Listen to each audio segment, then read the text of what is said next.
Fox Sports. We are Black Hawks. We are Arizona.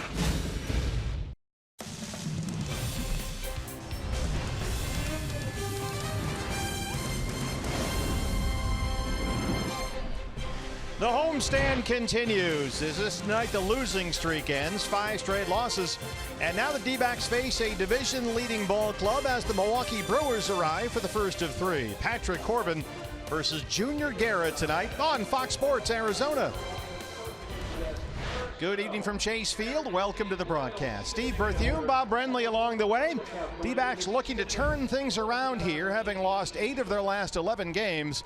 But they get a division leader in here, Bob. Milwaukee comes in first place of the National League Central. Yeah, that tightly, hotly contested National League Central. Craig Counsell's in his 4th year as the manager of this Milwaukee Brewers ball club. First couple of years were a little bit rough, as you might expect, but they turned it around last year, finished 10 games over 500. They were in the wild card race until the next to the last day of the season, and as you said, Counsell's got him atop the division going into play tonight. Well, the D-backs coming off a 4-game sweep here at the hands of the Washington Nationals. Came close last night. Another big hit for Daniel Descalso, who continues to be one of the hot bats in this offense. Yeah, you know, we talk a lot about Daniel Descalso coming up with clutch hits. He's just been hitting over his last 20 ball games, a .352 average, 3 home runs, 8 doubles. He's driven in 13 runs in 20 games. Corbin and Guerra, the D-backs and the Brewers. First pitches coming up on Fox Sports Arizona. D-backs baseball on Fox Sports Arizona is brought to you by CenturyLink, connecting you to the power of the digital world. By Buick, visit your local Buick dealer. By APS, APS works 24/7 to keep you plugged in, powered up, and connected.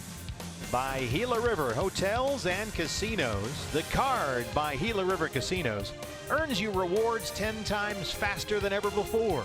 Sign up for the card today. And by your Valley Honda dealers, where you'll get more standard features for less money.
By Chaz Roberts, Air Conditioning and Plumbing. Choose Chaz. By GMC. Visit your local GMC dealer. By Arizona Tire Pros. Everything rotates around you. And by Jack in the Box. This season, D-backs home runs score free Jumbo Jacks only at Jack in the Box.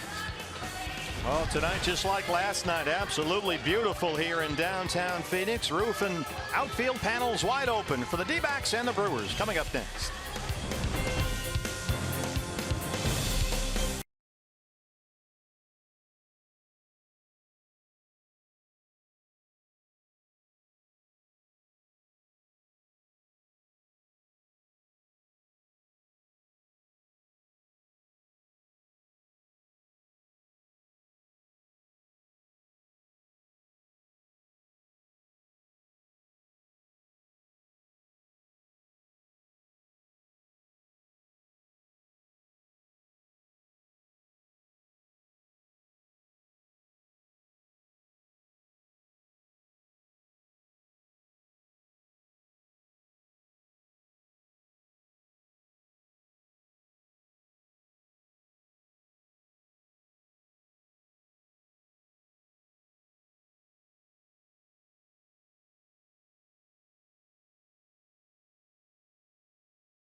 Ballpark. Welcome in. The roof and panels wide open. Very comfortable 91 degrees. Steve Berthiaume, Bob Brenly, Kate Longworth along the way. It's the first of three, the D-backs and the Milwaukee Brewers, who arrive here 7 games over 500 and leading the National League Central by a half game over both St. Louis and Pittsburgh. Here's the Milwaukee lineup tonight. That's presented by your Valley Chevy dealers. Here's how manager Craig Counsell will line them up tonight. Lorenzo Cain leads off out in center field. Domingo Santana in right field. Jesus Aguilar down at first base. Travis Shaw will be across the diamond at third. Hernan Perez out in left field. Manny Pena doing the catching. Jonathan Villar at second base. Orlando Arcia at shortstop. And Junior Guerra on the mound. And your Ram truck starter for the D-backs is the left-hander Patrick Corbin, unbeaten in 8 starts, a 2.12 ERA that's top 5 of the National League. But in Patrick's last 2 starts, the velocity has been down, and he's had trouble locating that slider. Yeah, a little bit of a red flag, especially the velocity. It's not uncommon for a pitcher to go through a little bit of a dead arm period, and this could possibly be it for Patrick. He's looking for win number 50 in his career. E.D. Marshall Jewelers gives us a look around the diamond at the D-backs defense tonight. Steven Souza Jr. out in right field. A.J. Pollock in center. David Peralta will be over in left field. It'll be Daniel Descalso at third base. Nick Ahmed at shortstop. Ketel Marte at second base. Paul Goldschmidt over at first.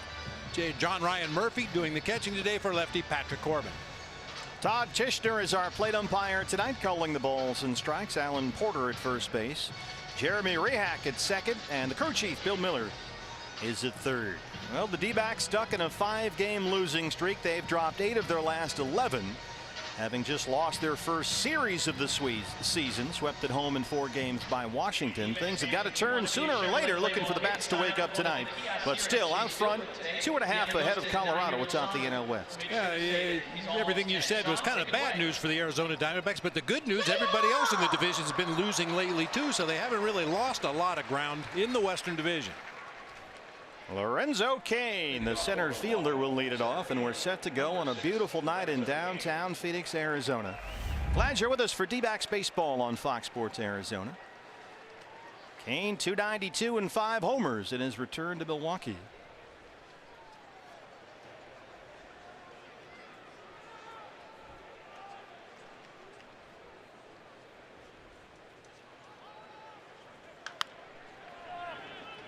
When talking to Craig Counsell before the game and looking at the stat sheet, two offenses are very similar. The Brewers are hitting almost 20 points higher as a team, but they struggle to score runs.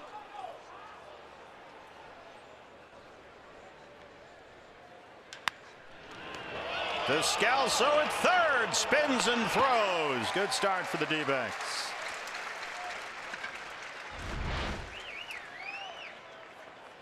Just a little hop and then a dive to his right to make that play. That ball was hit so hard he had plenty of time to gather and fire on to first for the out. Prevented extra bases there for Kane. 1 out. And here's the right fielder, Domingo Santana. 273 and a home run. Gets the start in the outfield today. Christian Yelich sits against the left-hander Corbin. Fastball's a strike.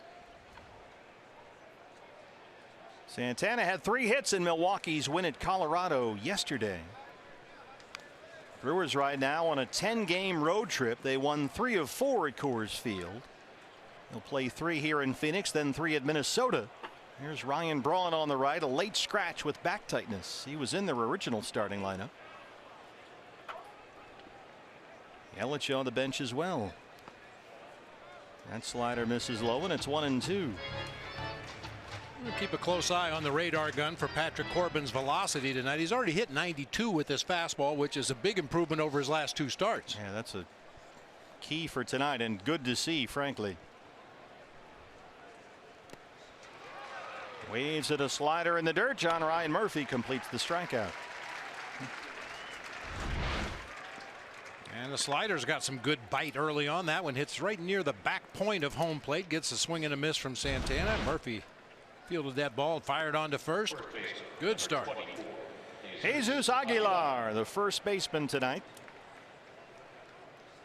333 and 3 home runs. Had a home run yesterday at Coors Field in Denver. You were mentioning Patrick Corbin's velocity in each of his last 2 starts, both against the Dodgers. He's only allowed 1 run on 3 hits, but the velocity was a concern. Dipping down from its 92 miles per hour average down to, well, the upper 80s. We saw consistent 88, 89 at best last week at Los Angeles. There's the strike at 91. But Torlavello told us not a concern.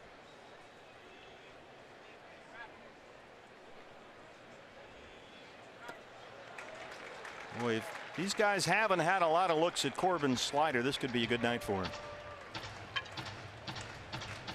Yeah, Jesus Aguilar, if you remember last season, Craig Counsell told me that he reminded him of Rubio Durazo in the fact that he had a weapon on the bench available to go up there and pinch hit late in the game when he needed a big knock. Because of the injury to Eric Thames, he's getting a lot of playing time at first base. He even started a game at third base in Colorado. His first ever start at third over the weekend. Eric Thames is on the DL right now. He's got a thumb injury. Another slider, 2 strikeouts. A good start for Patrick Corbin. D-backs coming up.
for your Ram truck starter for the Brewers, the right-hander Junior Guerra. 2 and 3 in 6 starts, but he's actually pitched pretty well, a 3.09 ERA. Not a whole lot of run support lately. He throws a four-seamer and a sinker, has a real good slider and a split finger. That's kind of his go-to pitch when he gets in trouble. That's what he'll throw for a swing and a miss, or if he needs a ground ball. David Peralta leads it off for the D-backs.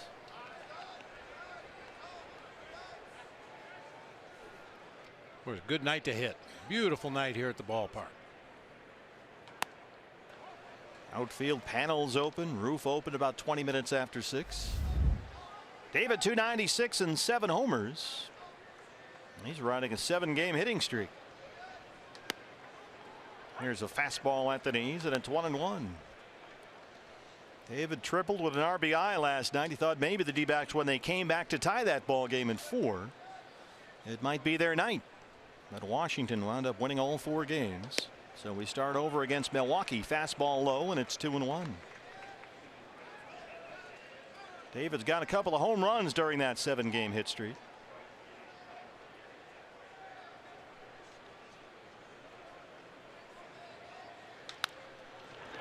This is bounced to first. Aguilar. Let's take a look at the D-backs lineup. That's presented by your Valley Chevy dealers. David Peralta, the left fielder, leads it off with a ground ball to first base. Daniel Descalso, the third baseman, making his way to the plate. Paul Goldschmidt will be at first base. A.J. Pollock out in center field. Steven Souza Jr. in right. Ketel Marte playing second base. Nick Ahmed at shortstop. John Ryan Murphy doing the catching for left-hander Patrick Corbin. Brewers put the shift on for Daniel Descalso. 265 and 4 home runs.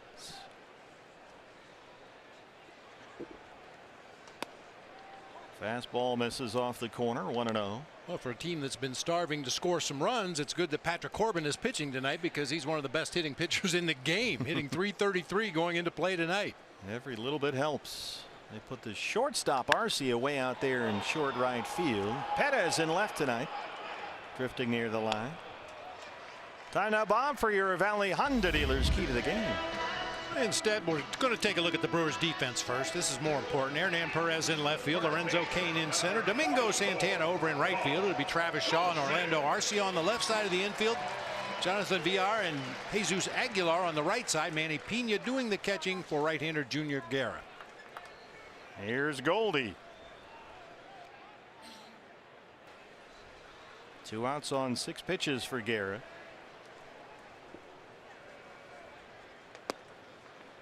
Another fastball low. Paul Goldschmidt 210, 4 homers, tied with the Rockies' Trevor Story for the National League lead in strikeouts. 3 infielders on the left side. Now it's time for your Valley Honda dealers key to the game. Well, against Junior Guerra, you want to try to work a count in your favor, so look for those favorable counts. When he's ahead in the count, opposing batters hitting 140. In even counts, it's 214. When he's behind in the count, it jumps up to 345. Missed with a fastball down and in. 2-1. Here's a look at the Brewers defense. You see Cain in center, shaded over near the pool. They give Goldie everything down the left field line. Perez is way over there in left center. 94 just off the plate, but Todd Tishner says strike 2. Got a big reaction from the fans right below us, who have a real good look at home plate, and they saw Manny Pena reach off that outside corner to receive that pitch and immediately registered their displeasure. And it's early. First inning, they're already into it. Well, things haven't gone their way lately. Well, they have Cain in the right spot. That's the center fielder out there. Guerra works a scoreless first. We head to the second at Chase Field.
Patrick Corbin on the mound, backed up by, well, the best defense in the majors when it comes to the numbers. Torrey said his defense has been playing lights out. In fact, that when one of his players isn't able to make a play, he just assumes that no one out there could make the play because that's how great they're playing.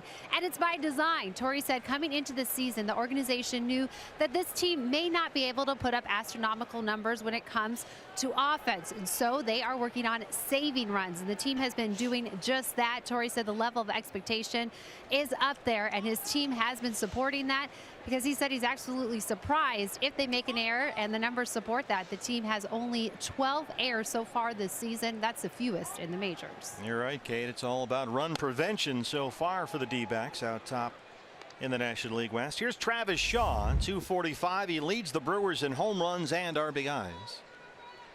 The third baseman.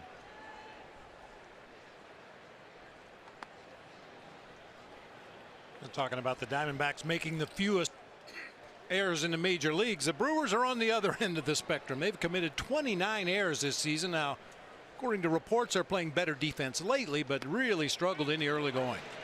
They're not picking up that slider at all. Corbin struck out Santana and Aguilar with it, and kind of locked up Shaw on that one there to get strike one. Yeah, the Brewers only 2 fewer errors than the Giants for the worst in the National League. Fastball in, and it's 2-2.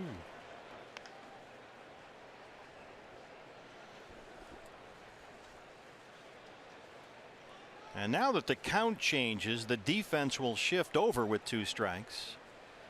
And Descalso, the third baseman, standing in the second base spot. Marte out there in the outfield grass. And the whole left side of the field wide open for Travis Shaw. From Washington Courthouse, Ohio. Another strikeout on a slider. That's 3 in a row for Patrick Corbin. Patrick hasn't needed a lot of defense in the early going. That slider has been wicked early. But talking about defense once again, another way of measuring defensive efficiency. I don't know all the numbers or the formula, but all I know is that 72% of balls put in play against the D-backs have been turned into an out. That's the highest percentage in Major League Baseball. Hernan Perez, the left fielder. 263 and 3 homers. There's the slow slider slash curveball. And that was the slow slider slash curveball swing. Not expecting that on the first pitch, but Patrick has done that consistently this year. There's another one right there. That trickles foul, and quickly it's 0-2.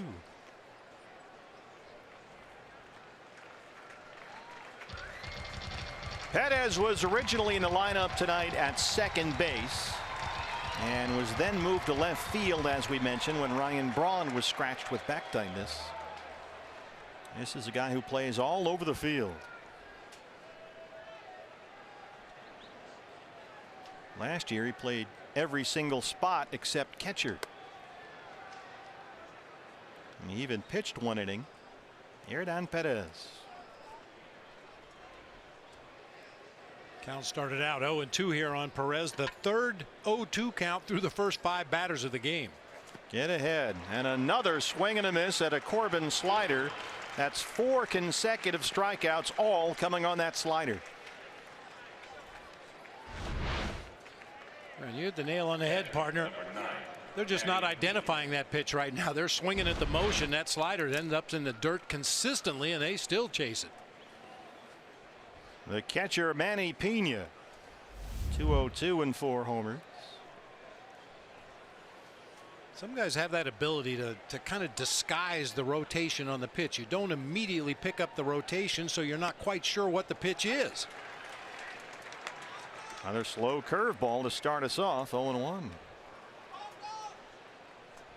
Torrey was saying that Patrick simply hasn't been as effective in his last 2 starts because he's not been able to locate that slider, but so far so good tonight. Pena rifles that one down the left field line. It's off the bullpen fence out there, and he's in at second with a double. First hit for Milwaukee. Pena, one of those dangerous hitters in that he tries to go deep just about every time he swings that bat. He does have 4 home runs already this season in just 84 at bats. Coming off the bench for Craig Counsell, rips this one down into the left field corner for a 2-out double. Here is Jonathan VR. Plugged into second base when they move Perez out to left. 264 and a homer. And this is not a matchup that's worked out well for Patrick Corbin historically. Pena's at second with 2 outs. He's liking that slow curve first delivery. How about that? Jumping ahead in the count. Jonathan VR 5 for 10 career against Patrick Corbin with a couple of doubles in there. It was a little unusual, and based on those numbers, he was not in the first starting lineup. Kind of caught us by surprise. We were fully expecting VR to be in the original lineup, but he's in there ultimately.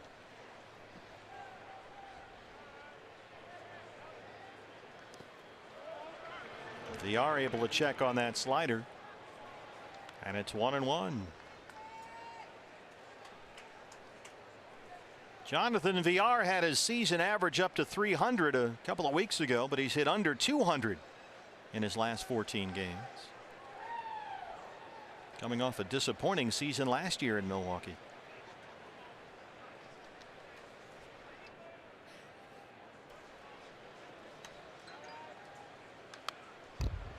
Got a fastball and fouled it back.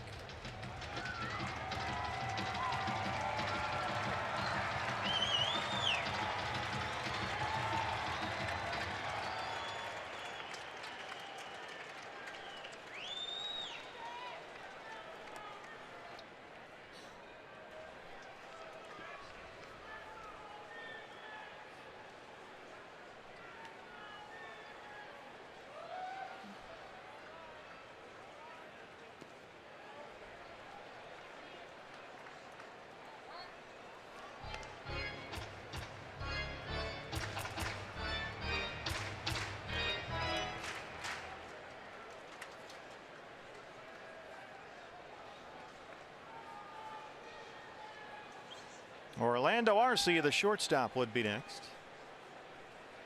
2-2 on Jonathan VR.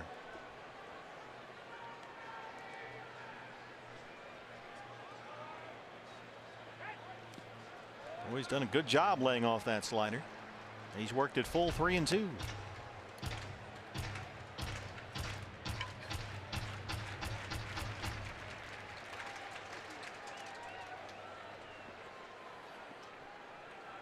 This is about as straight up as we've seen any hitter played in this ballpark this season. Infield and outfield, everybody is in their position. Don't see that too often Not these very days. often. Anywhere. Here it is on 3-2. That's a base hit under a diving Descalso. Pena being stopped at third. Took a big turn there. Ed Cedar put on the brakes. It's like trying to stop a semi-truck. Yeah.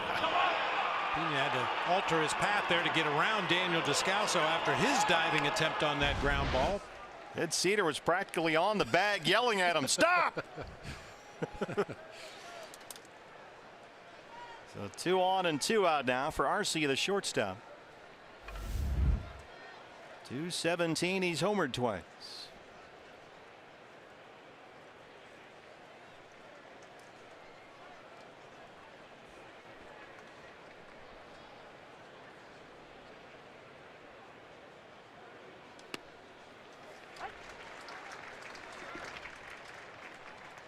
Patrick locating the slider well there, and he steals strike one. Arcia just 3 for his last 19 up there, batting 8th tonight with a pitcher Guerra on deck.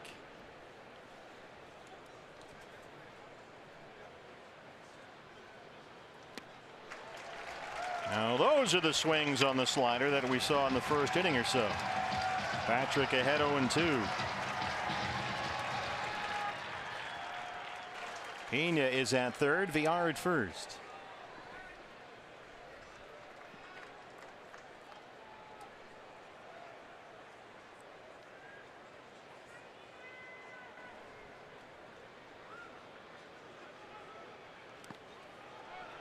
Doesn't bite that time.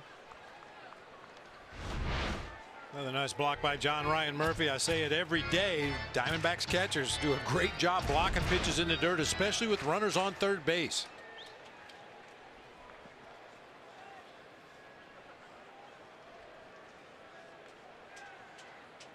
Should be a pick move to first base. VR will run 6 out of 7 in stolen bases. They got it.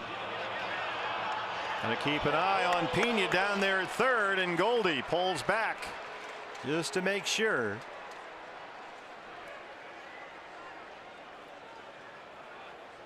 Yeah, VR not too long ago led the majors with 62 stolen bases. He picks up second there. Well, they had him picked clean over there at first base. I wonder if Paul Goldschmidt just didn't have a good throwing lane. He looked to second, then he checked the runner at third, and Pena wasn't far off the bag at all at third base. I think perhaps Goldie just had his throwing lane blocked and didn't want to risk throwing one out into left center field. Well, now a single can score two. 1-2 on Arcia. Another slider in the dirt. Another good block by John Ryan back there.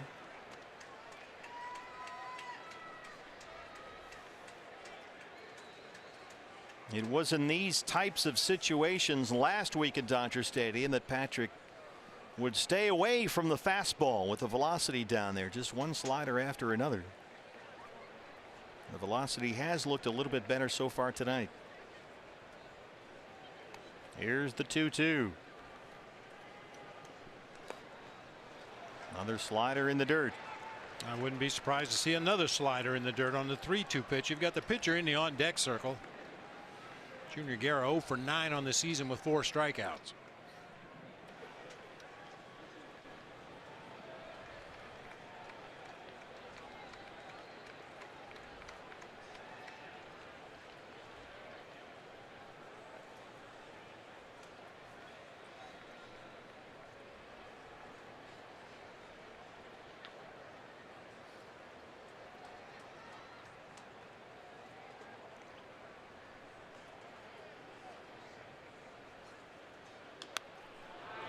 Foul ground.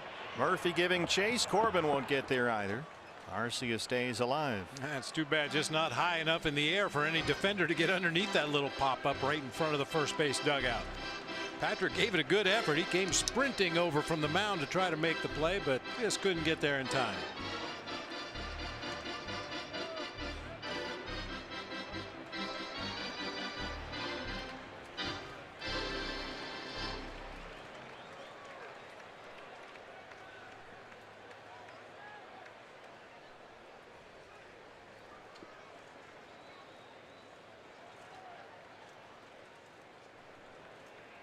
Here it is again on 3-2. Base hit. Pena scores. VR coming home as well. Arcia headed for second, and he's in there with a 2-run double.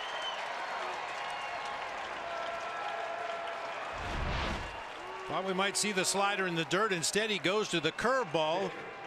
In my estimation, his third best pitch and the one he probably has the least command of, and hangs it up over the plate. Arcia bangs it into center field for a couple of RBIs and turns it into a hustle double. 3 consecutive 2-out hits make it 2-0 Milwaukee. And here is the pitcher, Junior Guerra.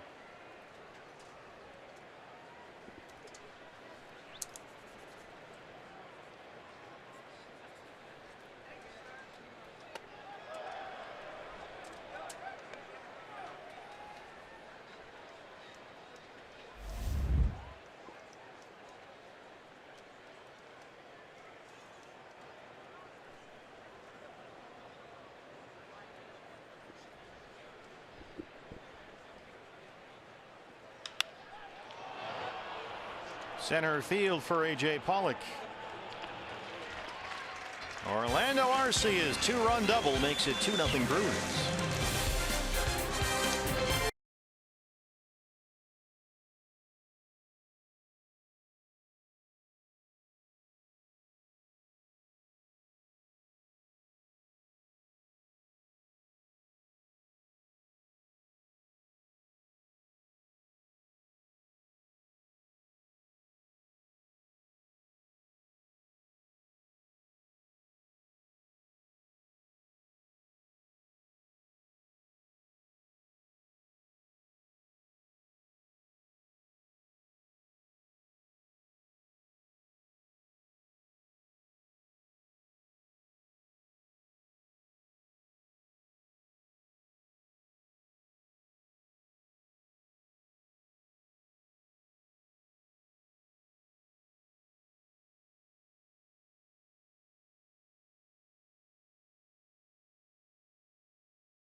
Run double. Milwaukee has the early lead. Fans, earlier today, the ballpark summer pass went on sale, which gets you a ticket to 40 home games this season for only $80. It includes big games like Star Wars Day, Father's Day, the 4th of July, and a whole lot more.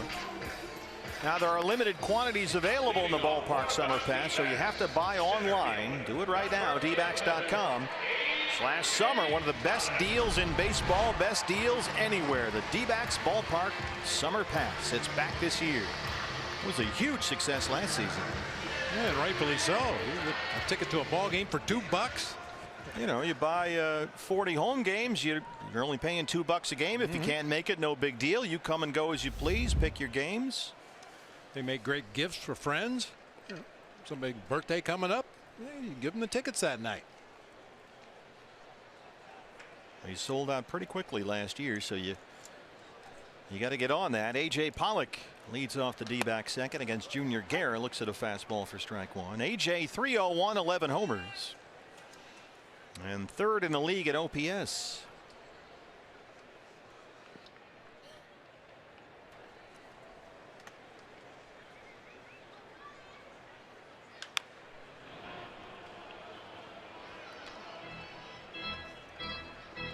AJ, 2 more hits last night. Good to see AJ get some well-deserved and long overdue national attention. He was down there with A-Rod, giving A-Rod a few pointers on hitting.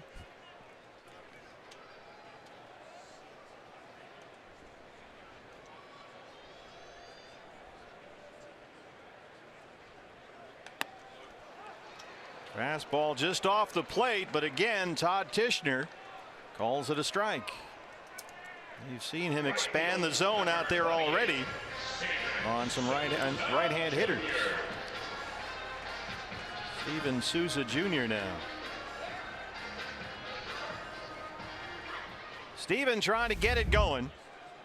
3 for 29 so far. Yeah, it's small consolation, but he has hit some balls hard the last couple of days, unfortunately, right at defenders. Now he just needs to find a hole. Well, you just kind of get the feeling that he's going through his own spring training of sorts after missing the first 30 games of the year.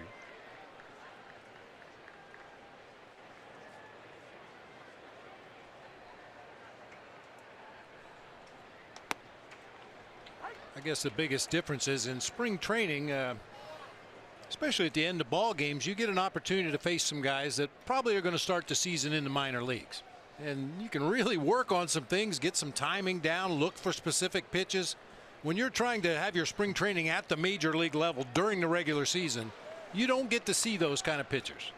Well, this is a big reason why the D-backs offense is struggling so much with Goldie slumping. You don't have Jake Lamb back yet. Steven's still getting his feet under him here. And so some of the big bats in the middle of that order are AWOL. And it's starting to show up in the standings. 2-2 now. Ketel Marte on deck.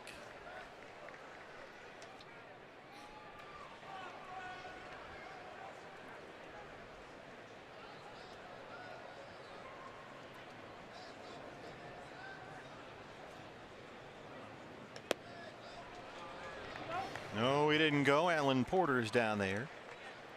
And it's a full count, 3-2.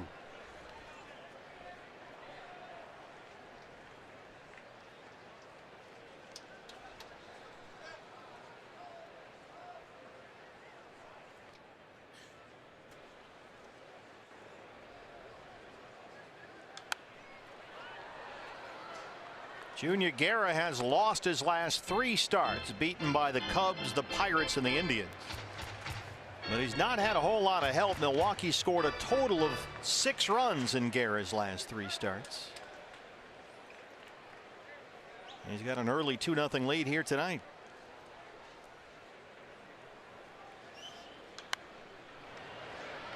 Keep going to that fastball. Guerra, although he struck out 9 in his previous start against Cleveland last Wednesday, has struggled in his last 2 starts. 5 runs allowed in 5 innings 2 starts ago with a loss to Pittsburgh. 4 runs on 6 hits given up against the Indians. He went just 5 innings both times. He's only pitched 6 innings once so far this season. They have a very good bullpen back there. Souza lifts this in the air. Perez drifting over in the left center field. 2 outs in the second. Just got under that one a bit. You mentioned a moment ago that Guerra lost to the Cubs earlier this year. That's something the Brewers have heard far too much of already this season. They're 1-7 against the Cubs. And remarkably, they still lead the division. Yeah. So to their credit, but they got to get that sorted out. Going to play them 19 times. Yeah, they've had trouble scoring runs against the Cubs. They just haven't been swinging the bats well, and it was very, very cold when they faced the Cubs at Wrigley Field earlier this season. Ketel Marte, 228 with a homer. That's bounced to first. Aguilar 6 up 6 down for Guerra. Milwaukee has a 2-0 lead.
Hats off for heroes, because no matter where you serve or when you served, we stand ready to serve all military families. Patrick Corbin trails it 2-0 as we start the third, the first of 3. The D-backs and the Brewers on a beautiful night here at the ballpark. Lorenzo Cain, the leadoff man, skies this one to very short right field. Marte chasing it around up there, and he runs it down. Very little wind here at Chase Field tonight. The flag's out in center field, barely moving with the roof and panels wide open. Marte just overran that one a little bit, able to make the recovery. You can see the flag is pretty still out there. The roof of the outfield panels are open. Domingo Santana struck out his first time up.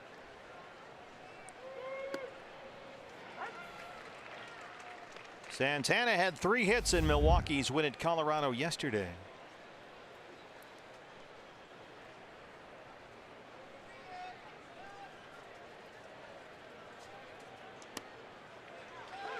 Well, Todd Tishner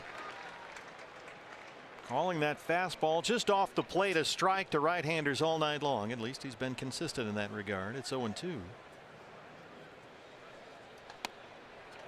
Patrick comes in with a fastball at 91. You got to be careful with Santana. He belted 30 home runs last year. And he's got a lot of power, but only 1 so far this season. Slap foul toward the Brewer dugout.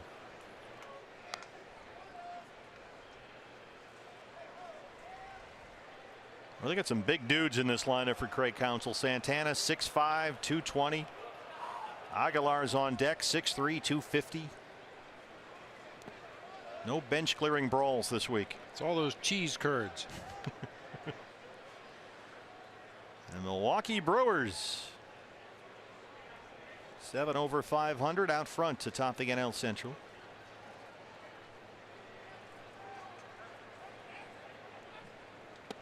Swing and a miss. Good slider. 5 strikeouts for Patrick. Hey fans, the day after every D-backs win, get 50% off all pizzas at regular menu price using promo code D-backs50 at papajohns.com. Aguilar struck out to win the first.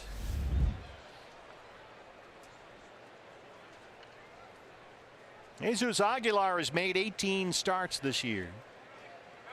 And Aguilar, when he's been in the starting lineup, is hitting over .340. There's a nice high hopper right to Nick Ahmed at shortstop.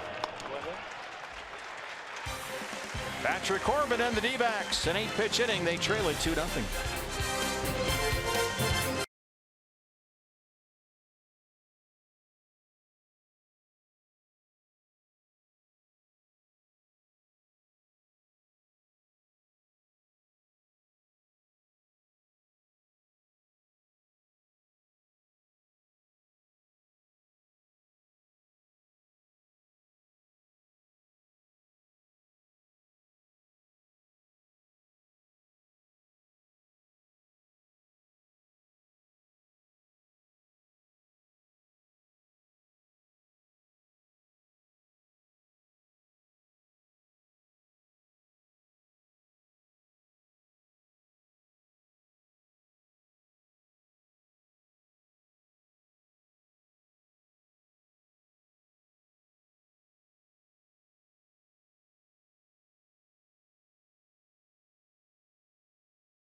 The ballpark summer pass is back. When you buy the summer pass online, dbacks.com/summer, you get a ticket to all home games in June, July, August, plus the Memorial Day series at the end of the month, all for only $80. That's right, 40 home games, $80.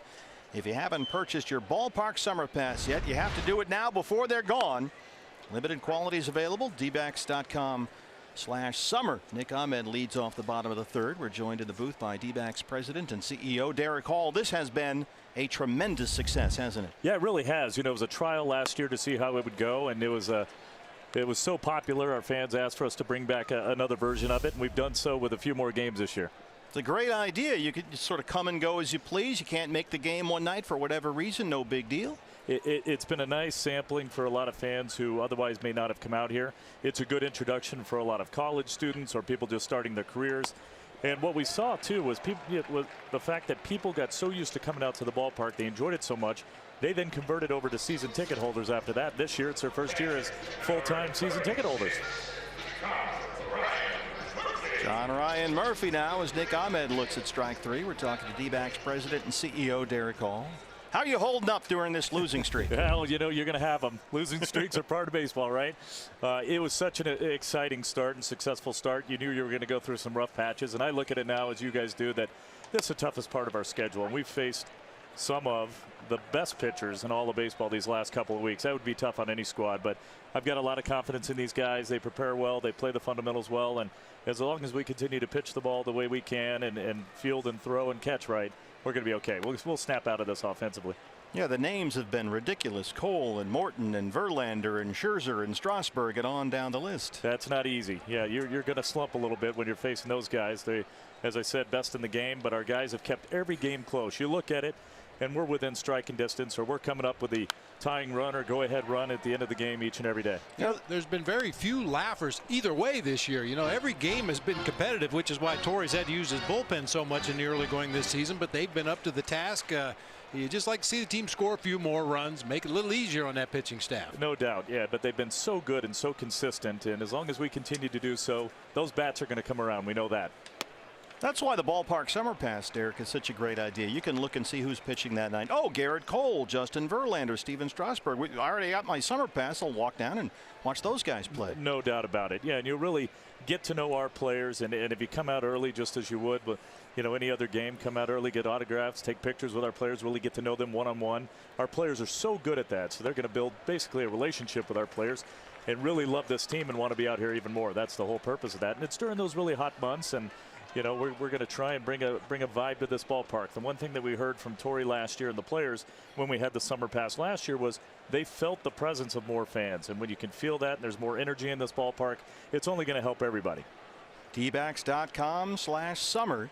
40 games for $80. The best deal in baseball. Fastball off the plate. Murphy draws a 1-out walk. Now, how many do we know how many passes we still have available? How soon do fans have to get on this? Well, yeah, good question, Steve. And there's a bit of urgency. Today was the first day, and we already sold over 2,500. Wow, so remarkable. nice. Over 2,500, and we don't have a limit on it yet. Last year we sold a little more than 4,000 of those packages. So, we'll be somewhere close to that. Hopefully a few more, but 2,500 in the first day. And remember, last year was about 3 days we sold out. We're tracking to maybe even do it sooner. So I would say fans get out there and buy those tickets. All home games in June, July, and August, plus the Memorial Day series. Patrick Corbin gets the bunt down. Guerra goes to second, and Corbin beats it out. They get one. And when you're online at dbacks.com/summer buying your D-backs summer pass, go over to dbacks.com/20 and vote on the all-time team. How's that project going? Because that's almost up, right? Yeah, this week. Tomorrow. Tomorrow's the last day to vote. So fans can go on their computers now. They could go on their phones right now, vote for their all-time team. It stops tomorrow at 5 o'clock. So make sure you go on and vote for your all-time favorite players. And then we're going to unveil those players during a ceremony on August 4th. So that's going to be exciting. As we celebrate 20 years of D-backs baseball, here's David Peralta. David grounded out his first time up. And if fans haven't been out here yet to the ballpark to see that 20th anniversary experience, they really need to. You guys did a wonderful job with that. It really is impressive. It is great. We've looked for a place to house all of our artifacts and memorabilia. And when you go out there and see that ball wall, it's a thing of beauty, and all the history and the postseason teams, and very, very proud of the way it turned out. This has been a terrific season so far. And as we said, a little snag in the road here, but the way we're playing on the field, that's going to turn around. But a celebration all season long for those 20 years. Very successful 20 years. I know Greg Schulte had his scorebook out there from the 2001 season. He could leaf through it and look at his Game 7 scorebook. The Gub, he doesn't have the best penmanship, but you can follow it a little bit. It's like cave drawings. 2-0 on Peralta. So dbacks.com/summer for the ballpark summer pass. dbacks.com/20 to cast your vote for the all-time D-backs team. This is bounced to second base. VR gets over there. They get the force on Corbin. Derek Hall, dbacks.com/summer. They're going fast. You better get on it. Thanks so much. Thank you, guys.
Top of the fourth here at Chase Field. Brewers lead the Diamondbacks 2-0. It's time to take a look at this day in baseball history. Brought to you by Geico. Seems appropriate since yesterday was Mother's Day.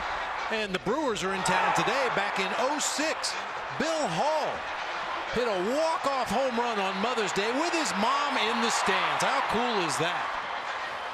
And as we saw around baseball, guys are now wearing pink hats and pink socks and pink shoes. But back then, it was hard to get the players to commit to the pink bats. Yeah, that really got that whole thing kick-started. And now, as you mentioned, it's become the big thing. We saw that all over the ballpark here yesterday. Travis Shaw leads off the Milwaukee fourth against Patrick Corbin. Yeah, I think a lot of players initially said the pink bats, they're probably using cheap wood and, you know, painting them pink. I'm not going to use that. And then Bill Hall satellites a walk-off home run on Mother's Day, and everybody decided the pink bats were okay.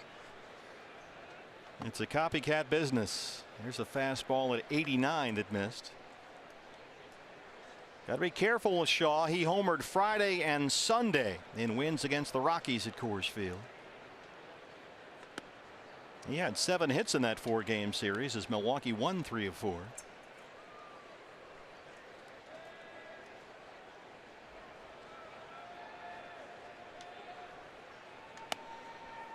Travis Shaw had a breakthrough season with the Brewers last year, coming over from the Red Sox. Career highs 31 homers, 101 RBIs. Perez on deck. Here's the 3-0. Fastball in there at 89.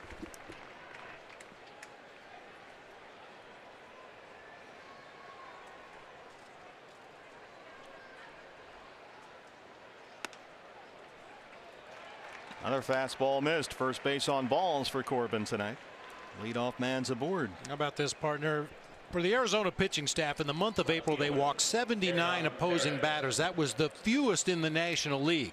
So far in the month of May, that was walk number 51, which is the most in the National League. Wow. Perez struck out his first time. Well, you want to be careful with Shaw, as we mentioned. But Perez is no picnic either. He's hit safely in 4 straight and 6 of 7. Not picking up that slider.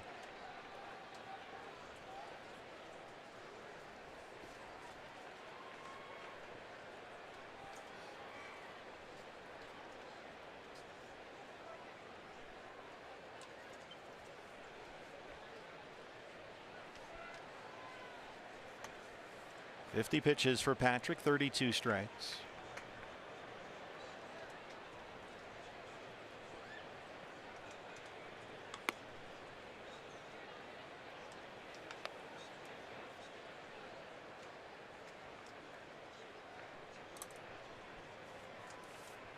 Perez, as usual, has played all over the field. He's played a bunch at second base this year, some third. He's seen time in all 3 outfield spots.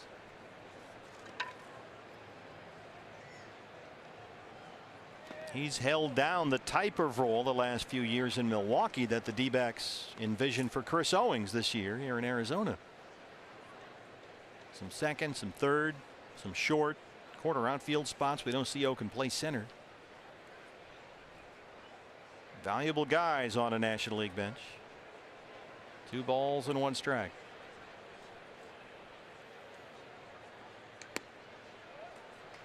Fastball at 90 misses down and away, and it's 3-1. So he walks Shaw behind on Perez, 3-1. Pena, who doubled and scored his last time up, is on deck.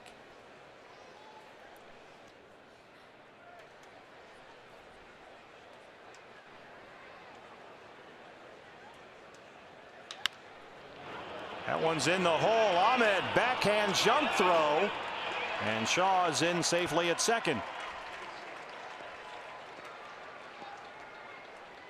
That's too bad. Looked like Nick had a play at second base, but when he initially reached into the glove to try to make that jump throw, he couldn't find the grip.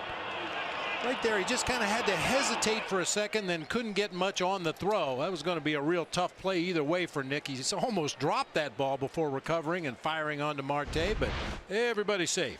That goes as a base hit for Perez. So down 2-0. Corbin. 2 on, nobody out for Pena.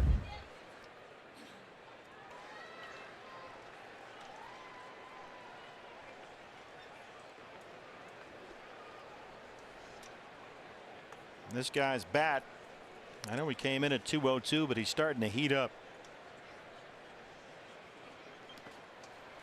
Slow curveball blocked by Murphy. Pena has a pair of hits in each of his last 2 games. He homered Friday in Colorado. A 9th inning home run off the closer Wade Davis that forced extra innings, and Milwaukee eventually won that game. You were talking earlier about all the big guys on this Brewers roster, Pena included. He's grounded into 6 double plays this year, something the Brewers have done with regularity. Only the Phillies have grounded into more double plays in the National League. That would go very nicely for Patrick Corbin right here.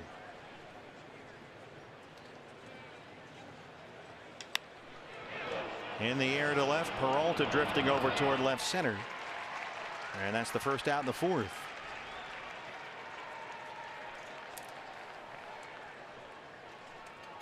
Here's VR, the second baseman who singled, stole a base, and scored a run.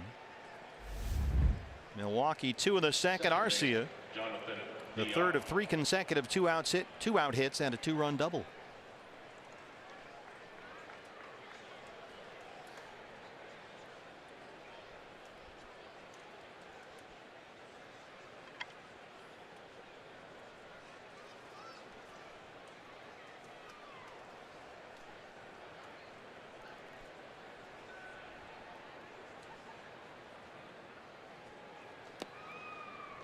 Fastball is low, 1-0.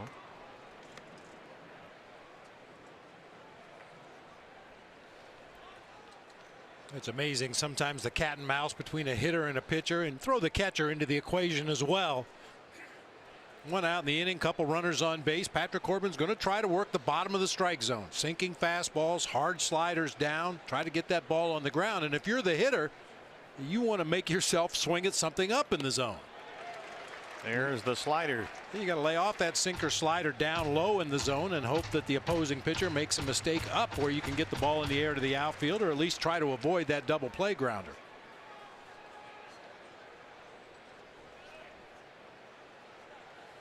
Travis Shaw's at second. Hernan Perez at first.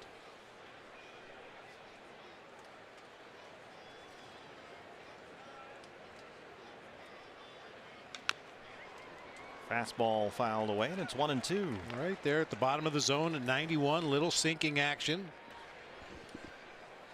Got VR to hit the top part of the baseball. He just pounded it into the dirt by home plate for a foul.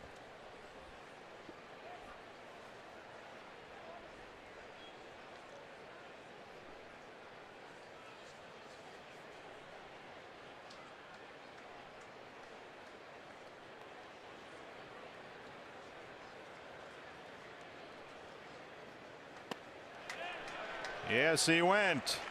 6 strikeouts for Corbin, 2 down in the 4th. That was a big one there. Down, down, down. Sinkers down, sliders down. Got the check swing that time from VR. Well, here's Arcia, who had the 2-run double in the 2nd inning. The pitcher Guerra on deck.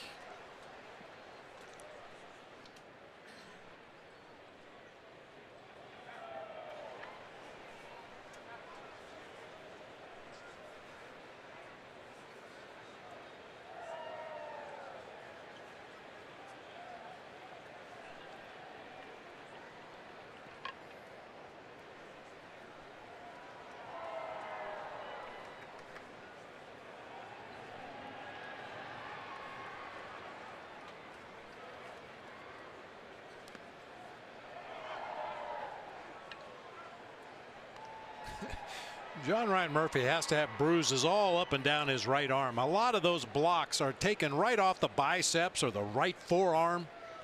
Just try to throw a body part in front of the ball and keep it close to home plate, and John Ryan Murphy's been up to it every pitch in the dirt.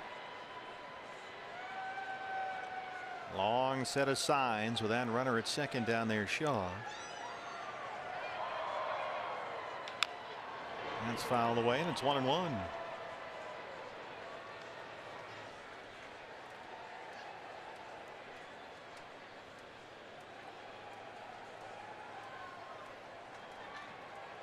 Shaw, the runner at second base, having a good offensive season after a great offensive season last year, but he does not run particularly well. Ball hit into the outfield, expect to play at home plate.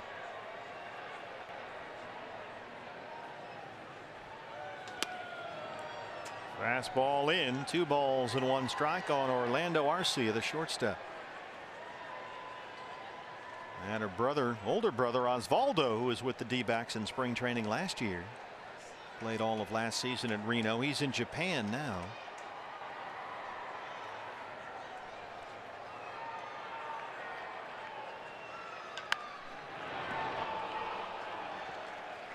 Christopher Marino down there. Long run for Chris, our Golden Glover in left field tonight. And he's on it. Here's Karen Jenkins working right field. Junior Guerra, the pitcher, would be next.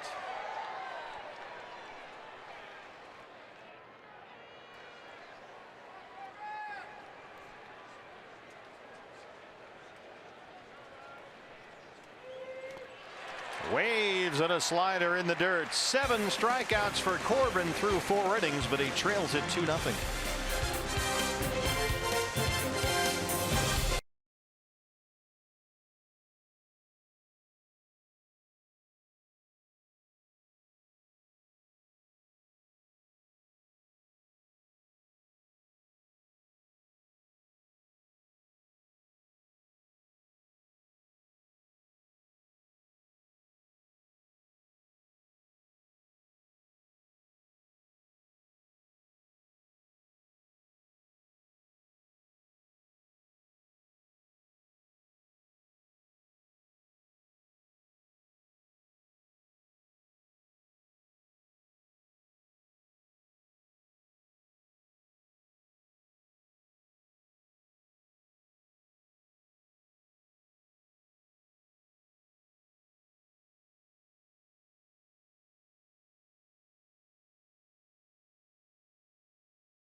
Bottom 4, D-backs trail the Brewers 2-0. Fans, if you can't watch the games on your TV, stream them live on your mobile device with Fox Sports Go.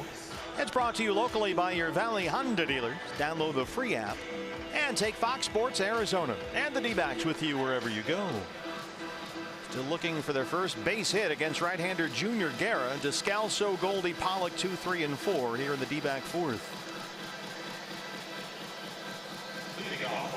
Time to get these bats going. Diamondbacks only 4-8 in the month of May. They've dropped 8 of their last 11 games. Daniel flying out his first time up. Yeah, you'd really like to see the Diamondbacks offense at least put some pressure on the Brewers defense, force them to make plays, force them to rush some throws. We mentioned their defense has not been real good this season. Maybe you put a little pressure on them on the base pass, aggressively run those bases. Maybe they'll throw the ball around a little bit. They have the overshift on for Descalso, who's been one of the big bats in this lineup as of late. Look at these numbers for Descalso last 20 games. Better than 350. 11 extra base hits and 13 RBIs in his last 20 games. Here's a look at the defense. Arcia, the shortstop, way out there in short right.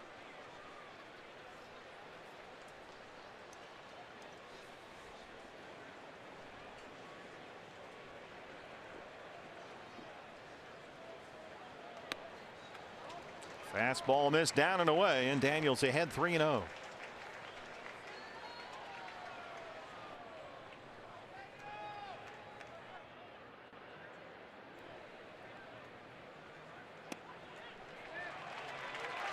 Leadoff man aboard. Second walk issued by Junior Guerra. Here's Goldie.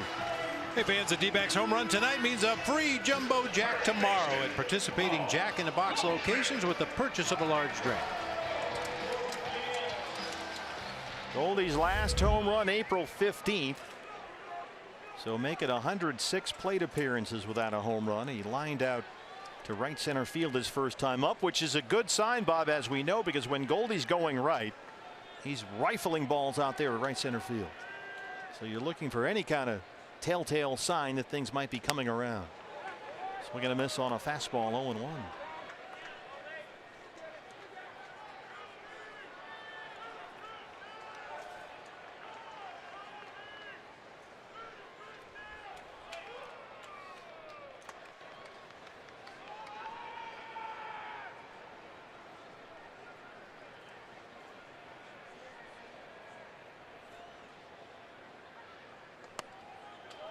In with a fastball, a ball and a strike. It's been a difficult May for Paul Goldschmidt. 3 for 45 this month.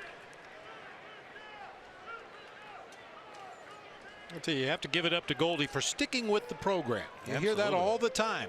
If this was me, I'd have changed batting gloves, I'd have changed shoes, I'd have new underwear. I would try to change everything, but Goldie has such a great track record over the course of his career. He knows that he's on the right path. It's just a matter of time. Fastball is low.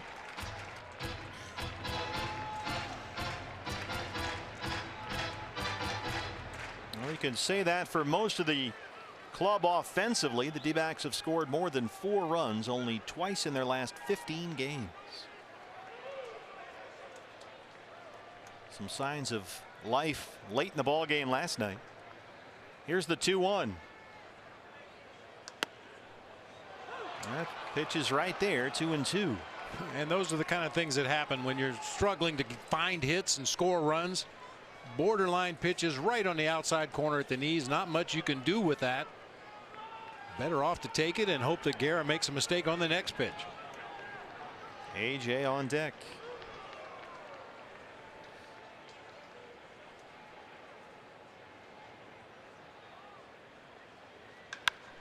Base hit. That almost clipped Descalso down there. As Goldie rifles one into right. First 2 have reached in the D-back 4th. That's their first hit tonight. Good 2-strike approach right there.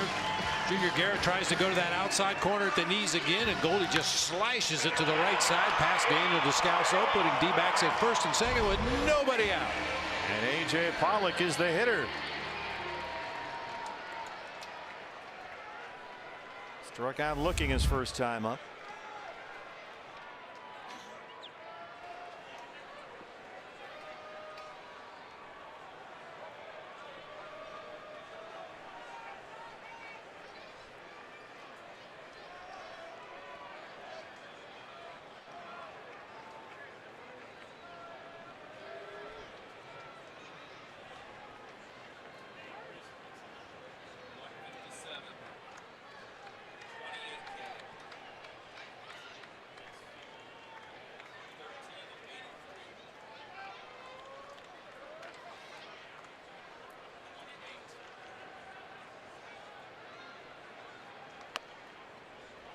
Boy, I'll tell you, Guerra just dotting that outside corner at the knees with mid-90s fastballs almost whenever he wants to. Yeah, he is living down there against some of these right-hand batters. He's gotten a couple of calls from Todd Tishner on balls just off the plate, out of the strike zone, but for the most part, he is dotting that outside corner.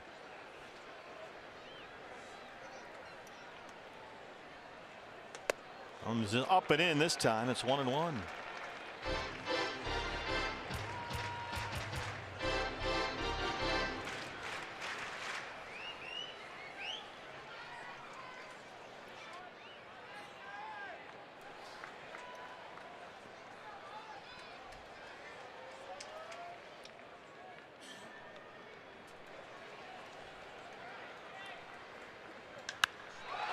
High in the air, deep right center field.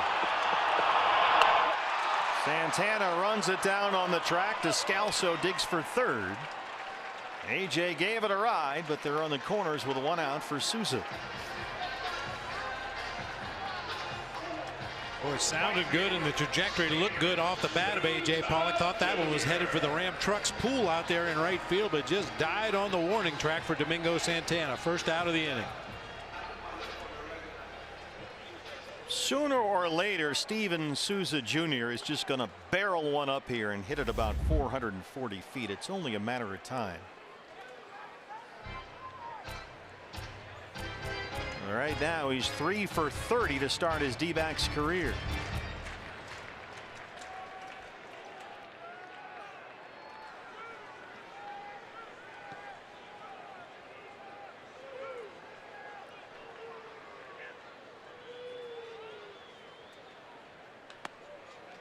In with a fastball, 1-0. Long look down to third base for Tony Perez Chica's signs. Descalso's at third and Goldie at first.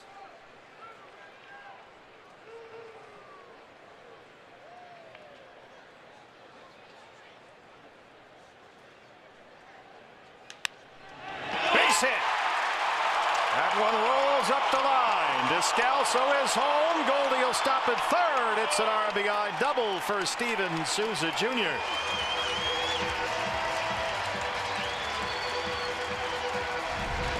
Keep hitting them hard. Eventually you'll find some holes. This time a hanging breaking ball ripped right down that third base line past the diving Travis Shaw. Tony Perez Chica coming way down that third base line, reading the play in the outfield, throws up the stop sign for Goldie at third. Diamondbacks still have it cooking. His first extra base hit as a D-back.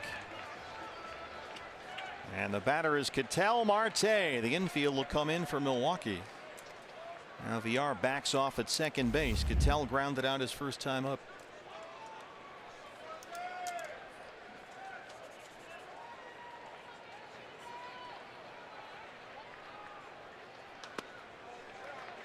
Way outside with a fastball, 1-0. Ketel Marte really putting some much better swings on the baseball lately.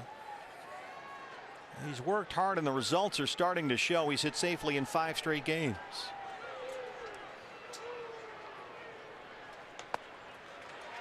Another big miss with a fastball, and that alarms Manny Pena, who will burn a mound visit here. Second and third, 1 out.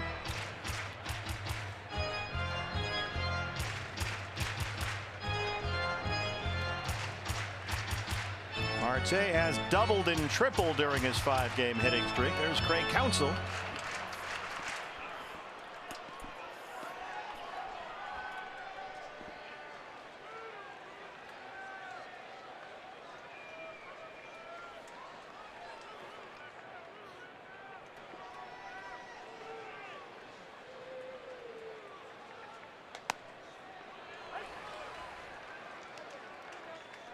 That strike zone's getting a little chunky east and west. 2-1.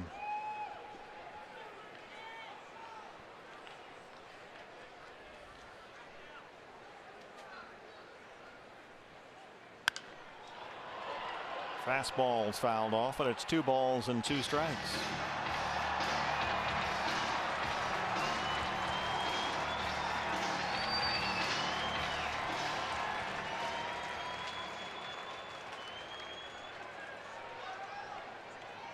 Nick Ahmed on deck.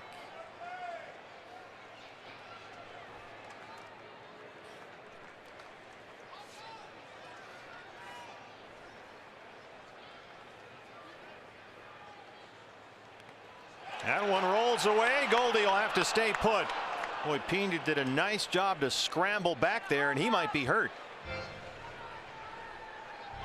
Getting up very awkwardly.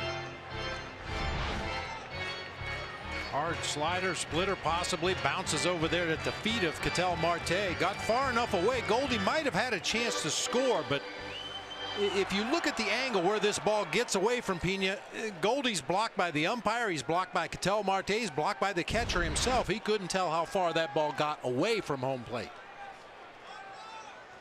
Full count on Ketel Marte, 3-2.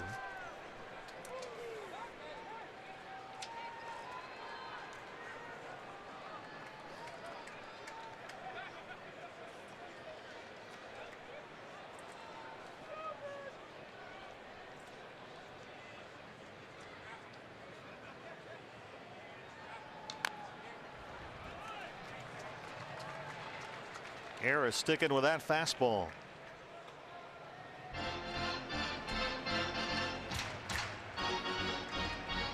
Junior Guerra was the Brewers opening day starter last year, but suffered a right calf strain, had to leave after only 3 innings and wound up missing about 2 months. Only worked 70 innings last season. 2-3 so far this year in 6 starts. Here's the 3-2 to Ketel Marte. The bases are loaded for Ahmed. His 3rd walk of the ball game, is 2nd in this inning. And here comes Nick, who struck out looking his first time up. And we'll get a visit to the mound from Derek Johnson, the pitching coach.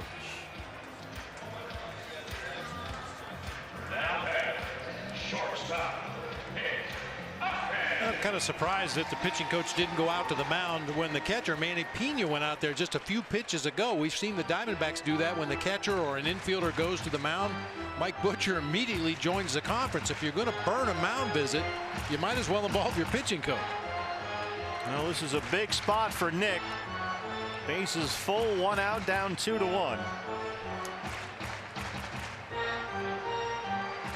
Nick had base hits in both the last 2 games against the Nationals. Goldschmidt at 3rd, Souza at 2nd, and Marte at 1st. The Diamondbacks on opening day were 2 for 5 with the bases loaded. Since then, they're 2 for 28. Oof. They have struggled with runners in scoring position all month long. Looking for a crooked number here.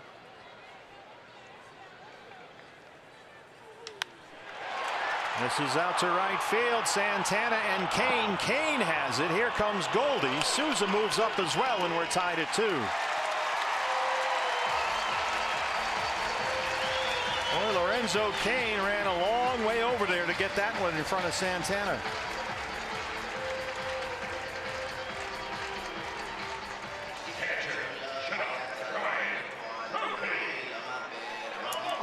Here's John Ryan Murphy.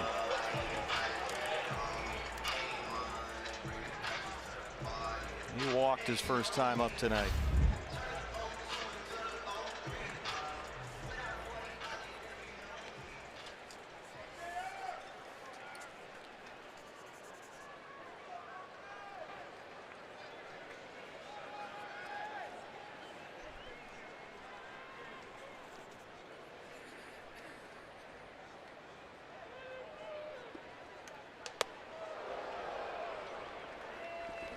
John Ryan, in 8 starts this season, when he's behind the plate as the starting catcher, he's hitting .281 with 3 home runs.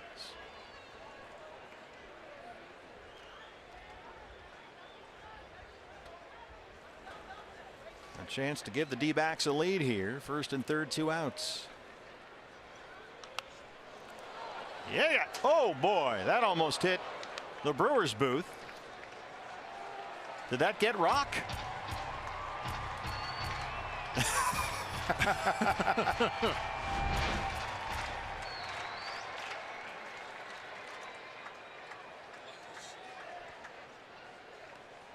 Boy, they didn't even flinch in there. Minimum of effort right there. Not a lot of want.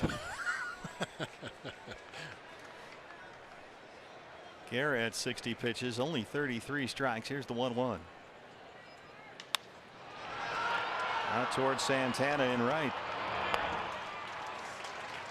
D-backs get 2. We're even at 2 as we head to the 5th.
game. He's got 7 strikeouts, all on sliders. As a matter of fact, he's thrown 12 sliders in this game that were swung at. 11 of them have been swings and misses. Nationwide Vision Center's eye on the game. 7 strikeouts all with that sliders. Only walked 1. And now we're tied at 2 as we start the 5th inning. Junior Guerra, the Brewers pitcher, will lead it off. Patrick so far 65 pitches, 40 strikes.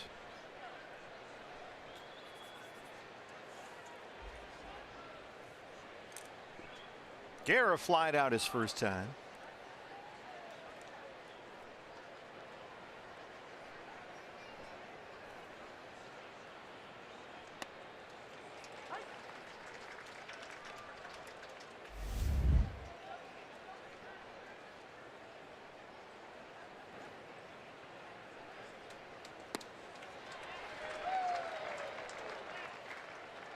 Another awkward swing on a Corbin slider, and it's 0-2. Patrick going for his 3rd consecutive strikeout. Bounced one up there.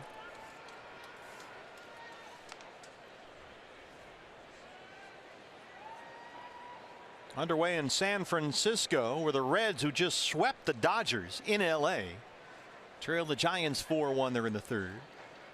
Rockies have a 1-0 lead at San Diego. Todd Tischer not going that far out there, and it's 2-2. That was a headline maker. The Reds go into LA and clean up the Dodgers. Souza. Hey, fans, receive 15% off at the Chase Field Team Shop when you use the card by Gila River Casinos.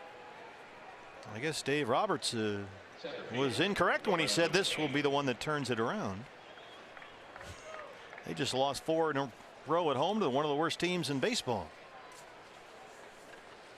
Boy, oh boy. Hang with him. Lorenzo Cain. It's a big old hang with him. It sure is.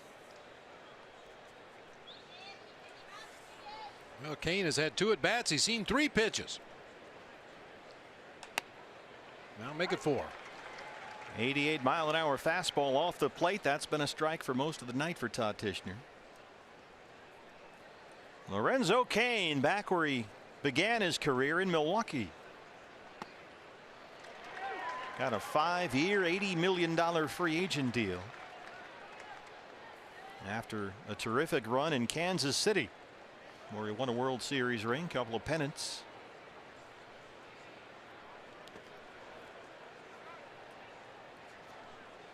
That Lorenzo Cain $80 million deal, that if you look back on the winner right now, that seems like a pretty good deal compared to the way a lot of guys sort of had to go fishing for offers.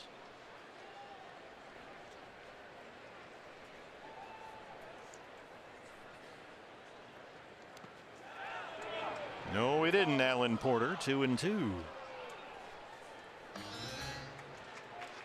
Cain last year hit 315 homers. He can still run too. He stole 26 bags last year. Boy, and there are times Lorenzo Cain will be so much on his back foot, it looks like he's swinging straight up. Almost hit him with a fastball there in that back foot. Santana on deck.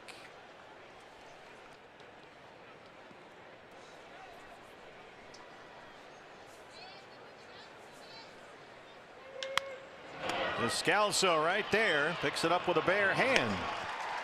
5 in a row set down by Corbin.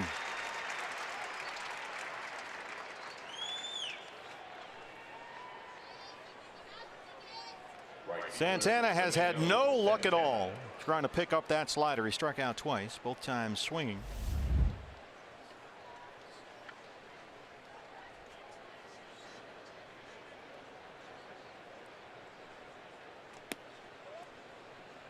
That's a fastball down low. 1-0.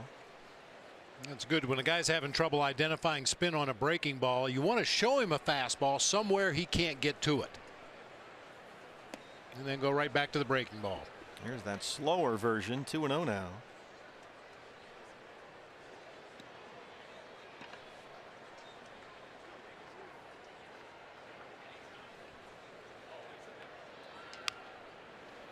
Another fastball. Santana, with the additions of Lorenzo Cain and Christian Yelich in Milwaukee, seemed like he might be the extra man in the Brewers outfield. His name was floated all over in trade talks this winter, but he's seen a lot of time in the outfield this year. Hits that one to Ahmed. Low throw. Goldie scoops it. 6 in a row, retired by Corbin. The D-backs and the Brewers tied at 2.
Charity raffle presented by the Arizona Lottery right there from home, along with all of us at Chase Field. You could win half the pot and help kids in our community. Get your tickets online during every D-backs home game on Fox Sports Arizona at dbacks.com/50/50 raffle, and the winning number gets revealed on the postgame show. Patrick Corbin looks at a fastball for a strike to start the home half of the 5th against Junior Guerra.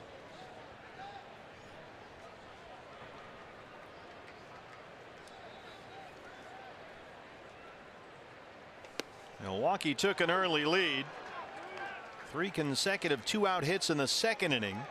Orlando Arcia's 2-run double made it 2-0 Milwaukee.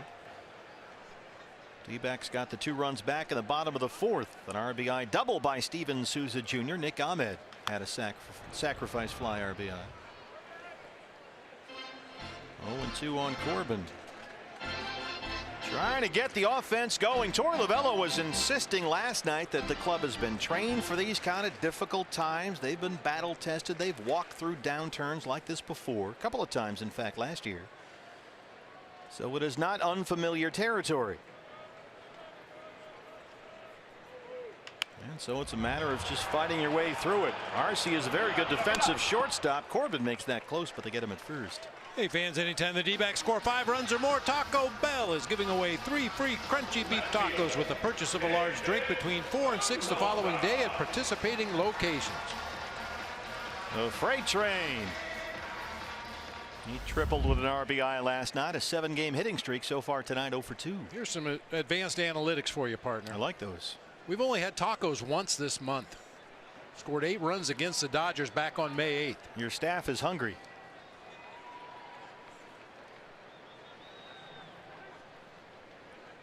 Yeah, the D-backs have scored more than 4 runs, which gets you into taco territory. Only twice in their last 15 games. Tricky play. Aguilar at first will take it himself. 2 outs.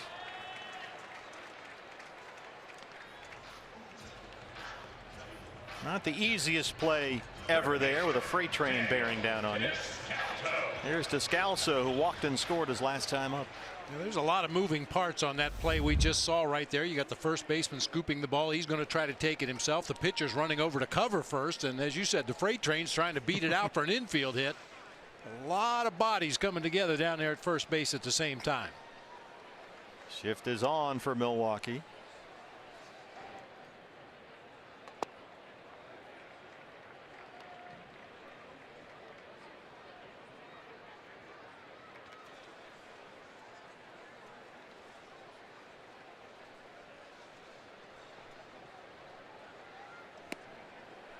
Daniel had the big RBI double that tied last night's game of the 7th inning.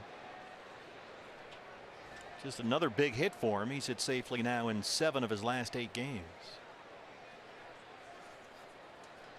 Guerra behind 2-0. Make it 3-0. Fastball's low.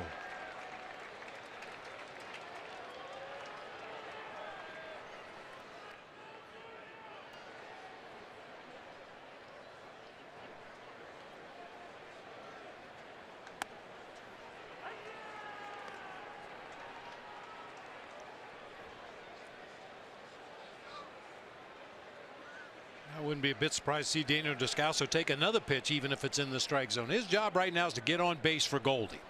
I know that sounds funny because Goldie's been struggling, but you have to know what your role is in a lineup in that particular inning. And right now, with 2 outs in the inning, you just want to find a way to get on base and keep this inning rolling. Hand it off to the next guy. There it is. That's what Torey Lovullo likes to call linking together at bats. And here comes Goldie, who singled and scored his last time up. He's 1 for 2. 4 walks issued by Guerra so far.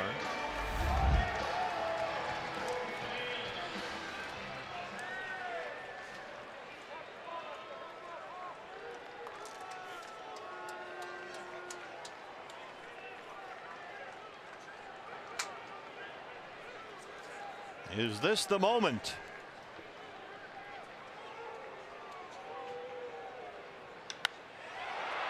This is backing up Santana, deep right field, and it dies on the warning track. We head to the 6th inning, tied at 2.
The 6th inning.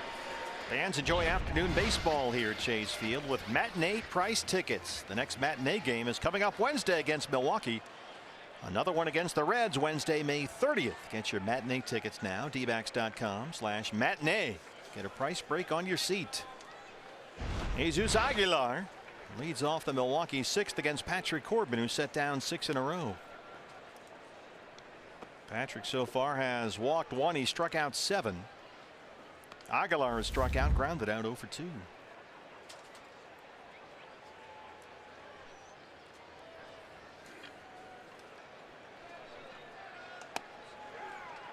Fastball in there at 89, and it's 1-1.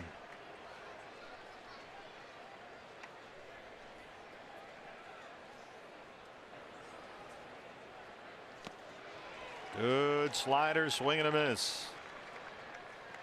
All 7 of Patrick's strikeouts tonight have come on that slider. He's got Aguilar talking to himself up there at the plate. John Ryan Murphy peeking up there. Yeah, just to make sure that the hitter isn't peeking.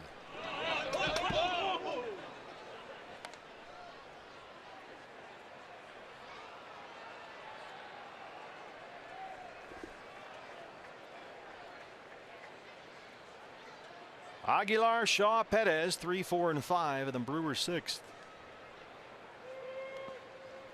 Bounced the slider up there that time, and it's 2-2.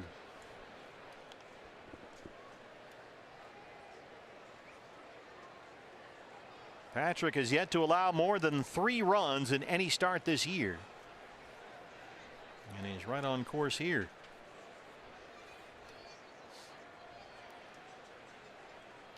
Got him. Guess what? A slider. That's 8 strikeouts. All 8 on sliders. I mean, it's not like he's surprised by this pitch. He's seen a steady diet of them all night long, but as you mentioned earlier, they just don't seem to be picking up the rotation on that pitch. Travis Shaw, the third baseman, the cleanup man, has struck out and walked.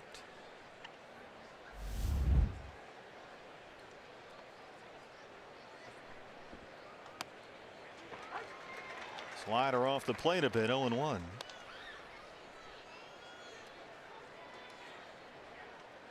Travis Shaw comes from a baseball family. His father Jeff was an all-star closer. Over 200 saves in the big leagues. Remember, he played for well, let's see, the Reds, the Expos, Indians, White Sox, Dodgers. Where is Washington Courthouse, Ohio? It's right about in the center of the state, if I'm not mistaken, maybe a little north. That's where Travis Shaw is from. Peralta. That ball's slicing on him, but he's got it 2 outs.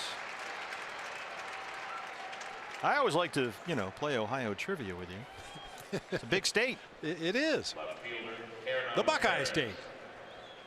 Where is it in relation to Coshocton? That's always the bottom line. Well, Coshocton is the center of the universe, so it's just a little north of there.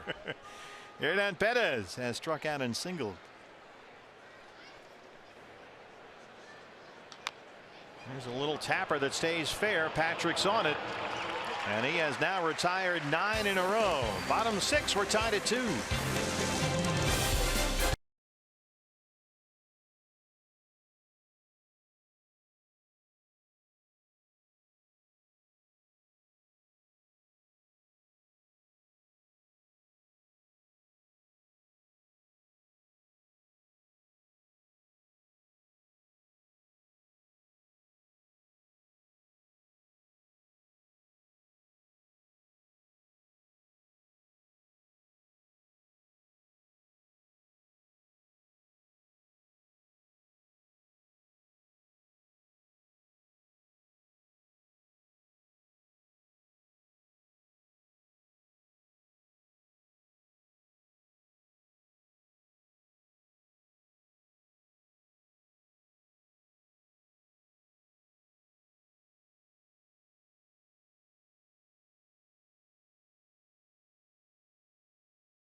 Backs knotted at 2. The Brewers in the home half of the 6th inning. Hey fans, the Chaz Roberts AC giveaway has returned.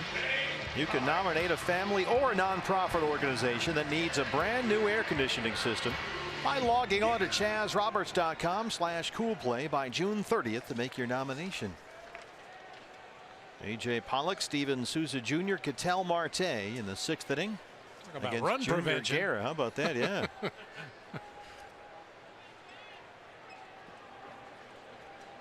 A.J. has struck out, flied out 0 for 2. Pretty good slider there, but missed 1-0. Guerra really hasn't had to use a lot of his secondary stuff tonight. He's thrown a couple of sliders, thrown a couple of splitters down in the dirt, but mainly just going with that mid-90s fastball. There's another slider. Well, this Brewers starting rotation has been gutted by injuries. Chase Anderson picked up a stomach bug that was so bad it put him on the disabled list. Zach Davies has been out since the end of April with right rotator cuff inflammation. They're missing Jimmy Nelson and Wade Miley as well. That's 4/5 of their starting rotation. AJ hits one to Shaw at third.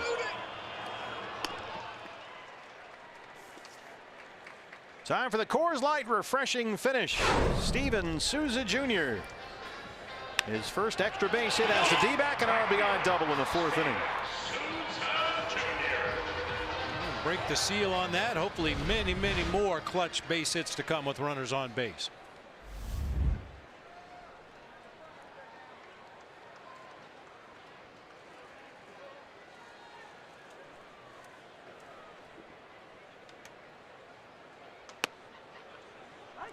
And check on a fastball. Once again, Garrett just working that corner down and away to right-hand batters.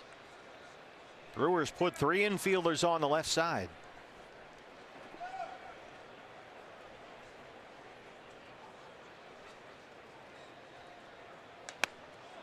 Big cut of a fastball, and he's down 0-2. Now VR will roam back over to his normal spot at second base.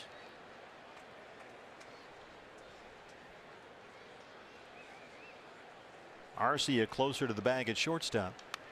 Just got a piece of that fastball up and in.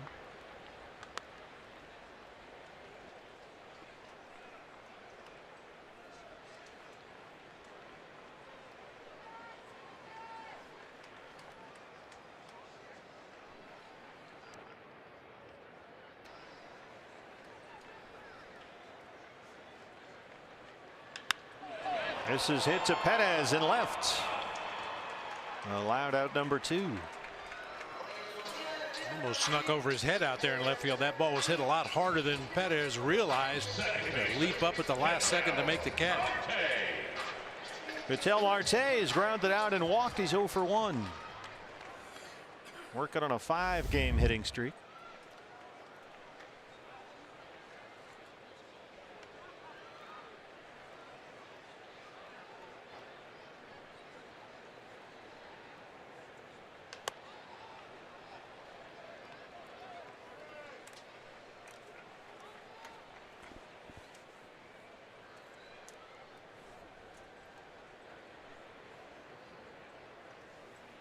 We had mentioned we just ran through all the injuries that Craig Counsell has had with a starting rotation. It's remarkable that they're leading that division. Without Anderson and Davies and Nelson, they picked up Miley. Now he's out. Nelson and Miley both on the 60-day DL. There's Chase, who looks like he's feeling better. Nelson's missed all year. Marte making a 6-game streak.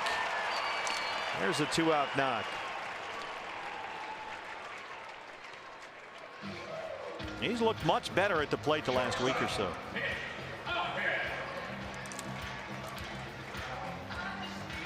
Let's go down to Kate.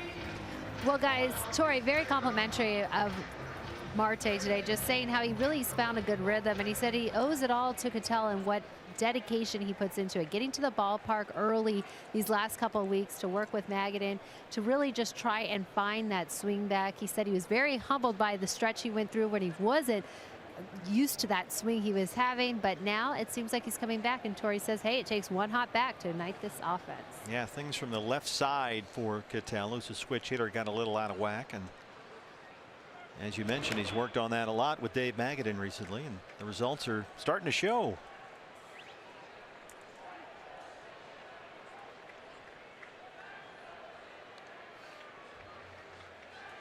Nick has struck out. He's got an RBI sac fly. 0 for 1. Boy, it's so important to get some results, though. You put in all the extra hard work, you look at the video, you come out here and take extra batting practice and work on things, but you still need to have some results. Otherwise, you just feel like you're spinning your wheels.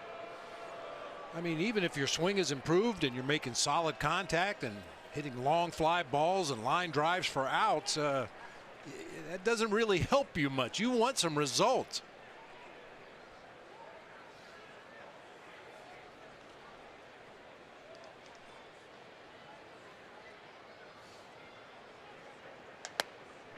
Well, he's an important bat in this lineup. Torey Lovullo will always insist that Cattell had one of the big bats down the stretch last year for this team after they lost 2 shortstops. And so they decided to make that investment in Cattell Marte, $24 million over 5 years. A couple of option years at the end of that as well.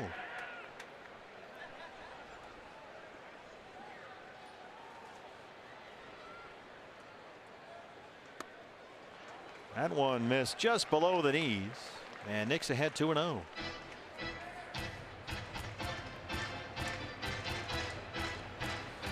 Unlike a lot of pitchers we've seen recently, I would anticipate a fastball right here. Yeah. Gary, that's been his best pitch, a pitch he can command the best. Obviously has the most confidence in it. Normally 2-0, there's no guarantee you're going to get a fastball, but I would guess fastball here. Going back down and away. Well, missed upstairs, but got the swing and a miss. Couldn't check. It's 2-1. Judd's getting some help. He just wants some camera time, that's all.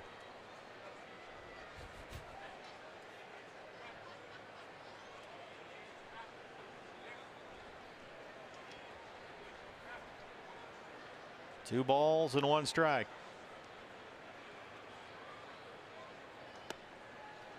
Fastball misses low. It's 3-1. Murphy on deck.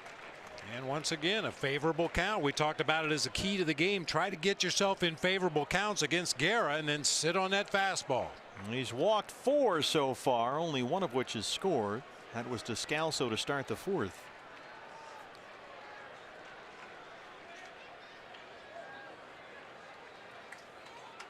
It's been his go-to pitch all night, that fastball away.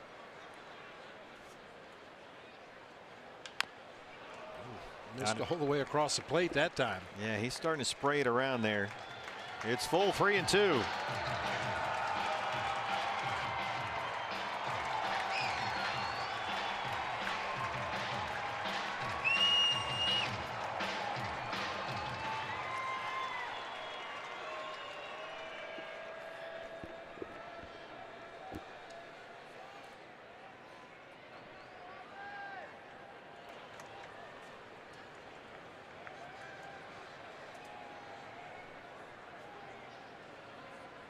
Marte takes off. Ahmed, a fastball in, and he strikes out. We'll head to the 7th. Brewers and D-backs even at 2.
field, the D-backs and the Brewers. This summer, the World Cup is coming to Fox and FS1.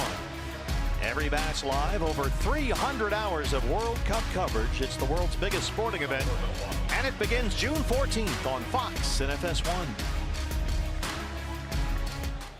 Patrick Corbin, 8 strikeouts so far. He's given up just 2 runs on 4 hits. Manny Pena, Jonathan Villar, Orlando Arcia, 6, 7, and 8 in the Milwaukee 7th. Boy, and Patrick Corbin has done a job handling the top of the Brewers order. Their 1, 2, 3, and 4 hitters in the lineup are a combined 0 for 11 today. He retired the 1, 2, and 3 hitters in the first and the third inning on a total of 18 pitches. He set down the first 5 he faced. Struck out 4 in a row over that stretch, but then Pena had a 2-out double. Villar singled, and Arcia a 2-out 2-run double for both Milwaukee runs, and that has pretty much been all their offense. Yoshi Hirano starts to get going in the Sanderson Ford bullpen. Pitcher spot is due up second in the D-backs 7th. There's a strike, a fastball at 89, and it's 2-1.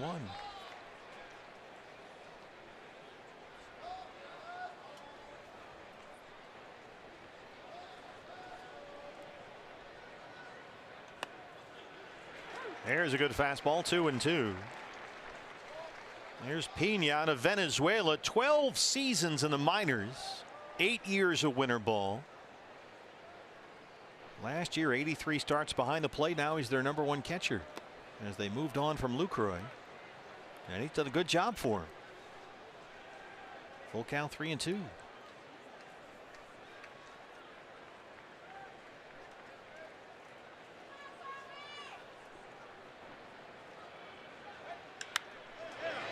Right center, Pollock will have to play it on a hop, and Pena's got his 2nd hit tonight. A leadoff single to start the 7th.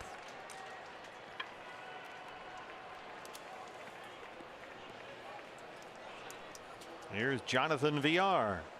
Second baseman, Jonathan Villar.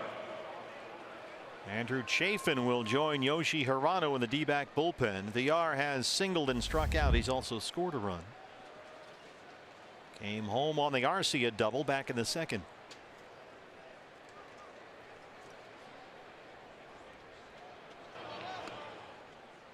Villar has been a problem for Patrick Corbin. He is 6 for 12 career against Patrick. There's Chafin and Hirano.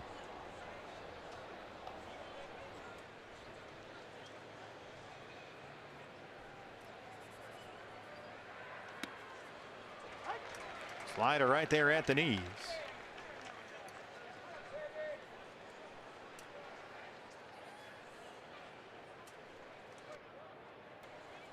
Villar over his last 14 games hitting under 200. He was not in the original starting lineup for Craig Counsell. They had Perez at second base and Ryan Braun in left field, but Braun was a late scratch with back tightness. There he is. And so Perez went out to left, and Villar got the start at second. No Christian Yelich either. He sits against the left-hander Corbin. One of the new additions. Former Miami Marlin. Here's the 1-1 to Villar. That's belted into right. Pena digging for third. And they're on the corners to start the Brewers 7th. Boy, Jonathan Villar. Excellent track record against Patrick Corbin. And pitches up and out over the plate. Most hitters are going to attack that pitch. A lot of guys try to pull it. Villar does not. He stays on it, drives it into right field, chasing Pena around to third base. 7 for 13 lifetime against Patrick. Here comes Torey Lovullo back after this.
Time for Lowe's whole team together. Bullpen ERA, two of the best in the business right here, the D-backs and Craig Counsell's Brewers. Yeah, that's part of the reason that the Brewers have been able to withstand some of the injuries they've had to the starting rotation. Their bullpen has been really good in the early going. Yoshihisa Hirano, the right-hander, is on to face shortstop Orlando Arcia. Milwaukee has runners in the corners and no outs. The pitcher spot is behind Arcia. And Tyler Saladino, who just was acquired recently from the Chicago White Sox, is out there in the on-deck circle. He'll hit for Guerra.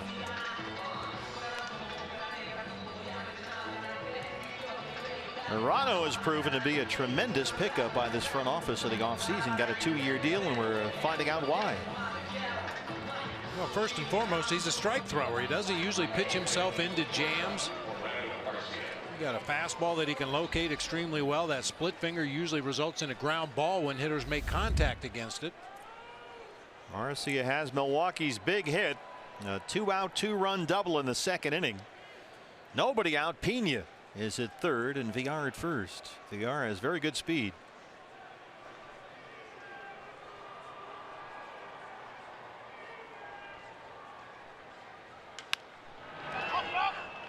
That one almost clipped Pena in foul ground.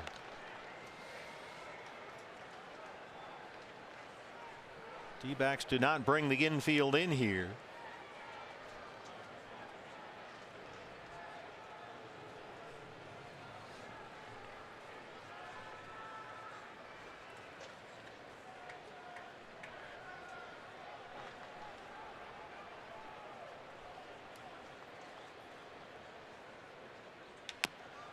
High chopper foul, and it's 0-2.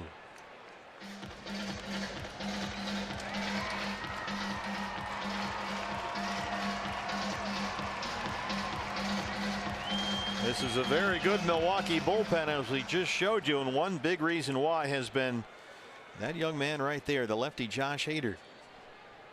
48 strikeouts in 23 innings this year. That leads all major league relievers. Here's the 0-2. That splitter missed wide.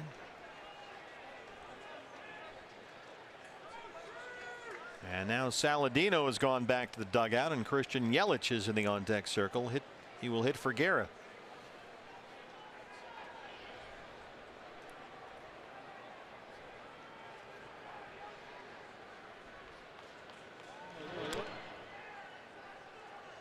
And that's why you see Andrew Chafin continuing to throw in the Diamondbacks bullpen. He's ready to go. He's just standing down there waiting. He'll probably get Yelich in the on-deck circle. That's the reason you get Chafin up, right? Because Torrey's thinking, okay, if I bring in the right-hander, they'll get Yelich in there to pinch hit, so I need a lefty ready. Villar takes off. This is hit to third. Descalso coming home. And they got him at the plate. Pena cut down. Villar was off with the pitch. Hit high and slow to third, but just enough to get Pena at the plate. A little chopper down that third baseline. A late break by Pena. That was a little closer than it looked at home plate. Yeah. John Ryan Murphy's up in front of the plate a little bit. Looked like he applied the tag high on the right leg. Foot almost snuck in there. And now Yelich is announced as the hitter for Guerra. And here comes Torey Lovullo. He's got his left-hander ready. We'll see Andrew Chafin against Christian Yelich when we come back, tied at 2 in the 7th.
Toronto, that's that split-fingered fastball. The first one in the strike zone, the next two well out of the zone, but then gets that easy rollover grounder to Daniel Descalso at third base. He turns it into a 5-2 put out at home plate.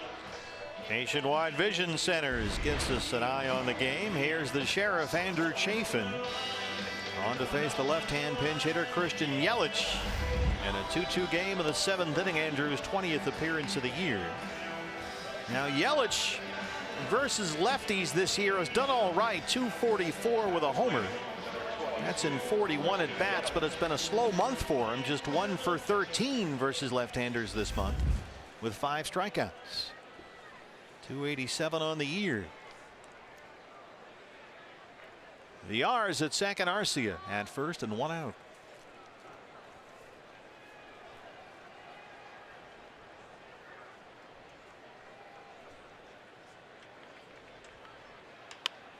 Fights that one off and dunks it into left field.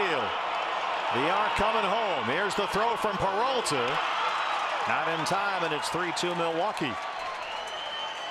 Just a duck snort out there. Not much the D-backs could do. You know, sometimes you beat a hitter with a pitch and still get a bad result if you're the pitcher. There's a little floater out there in the left field. Thought we might see a better throw by David Peralta right there. Kind of spiked it. It ends up rolling into home plate. Not a chance to get the out. Lorenzo Cain, the hitter. Torey Lovullo back to the mound. 3-2 Brewers back after this.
Days he was just outstanding with AAA Reno.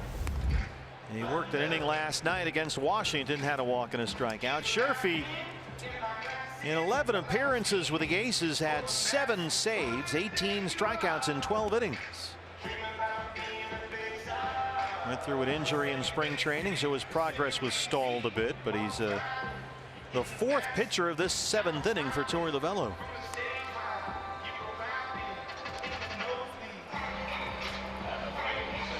Tony Perez-Chica will position the infield defense.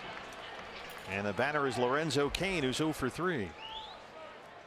Arcia is at third. Yelich is at first. 1 out and 1 run in. D-backs now trail at 3-2. Cain has been very aggressive tonight early in counts.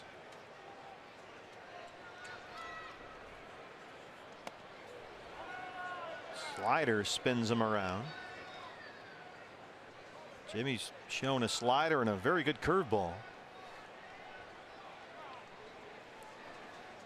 But up there against Cain, who's hit safely in 5 straight games and 6 of his last 7. He's got 11 hits in his last 7 games, 1-1.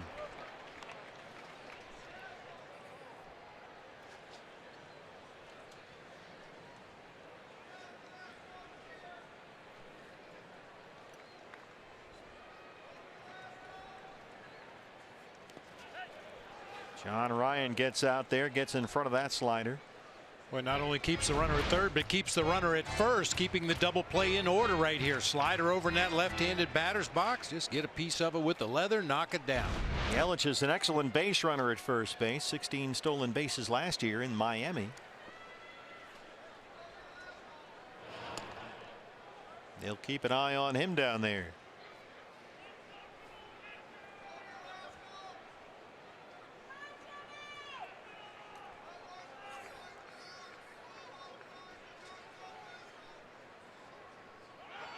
Yelich takes off, and Kane fouls that one away.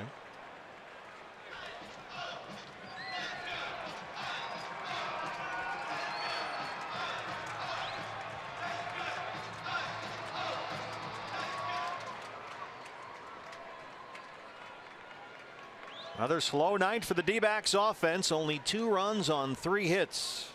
Milwaukee 3 runs, 7 hits. 3 base hits in this inning for the Brewers.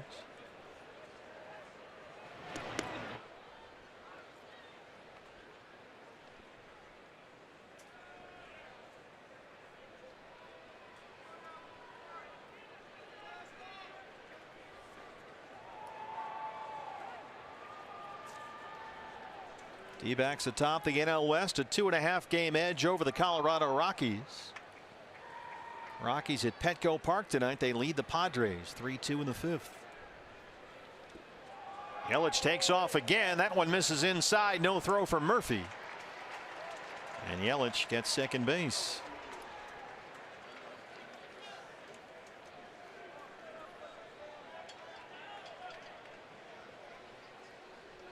That could have been a design play from behind the plate for John Ryan Murphy, letting the infielders know I'm not going to make a throw to second base if he attempts to steal. Or it could have just been John Ryan Murphy using his own judgment that he didn't have a chance to get Yelich at second base. Why risk a throw?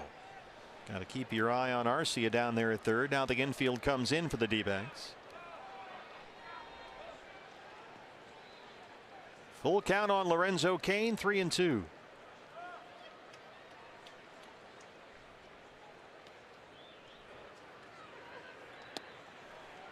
All 4, the bases are loaded.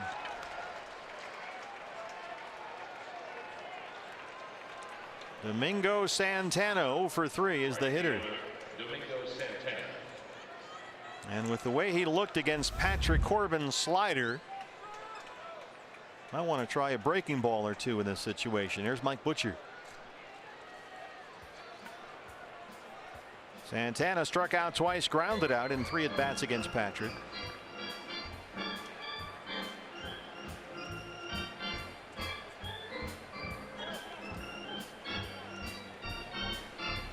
Two more games to go in this homestand. 2 more against Milwaukee. 6:40 start tomorrow night. Zach Greinke against the baseball against Yolis Chassin. And then a matinee price on your ticket for Wednesday. Getaway day game here before a long road trip. Matt Cook and Brandon Woodruff. So Greinke tomorrow night. Sitting there watching with Jeff Mathis. Bases loaded, 1 out. Here's Santana. Fastball in at 94. Santana last 16 games is hitting over 350. Arcia's at third, Yelich at second, and Kane at first. Got a fastball up and in, 1-1.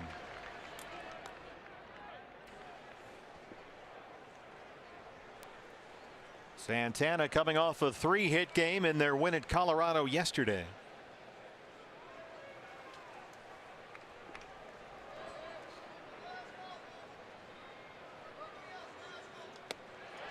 Big cut at that Sherfy breaking ball. 1-2. He's got a Pedro Serrano thing going on up there with breaking pitches. Bats are afraid. That breaking ball was so bad it turned out to be good. Stayed up and in that time. Santana swung right through it. Bounced another one up there. 2-2. Boy, Murphy's earned his paycheck back there tonight. Corbin had 8 strikeouts, all of them on the slider.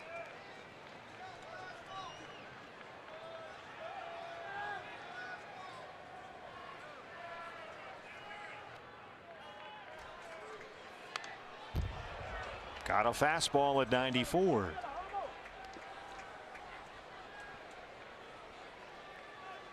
Jimmy Sherfy, the former Oregon Duck.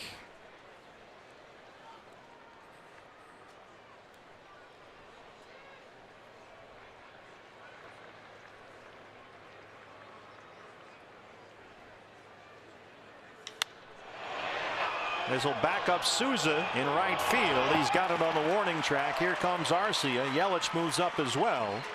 And it's 4-2 Milwaukee.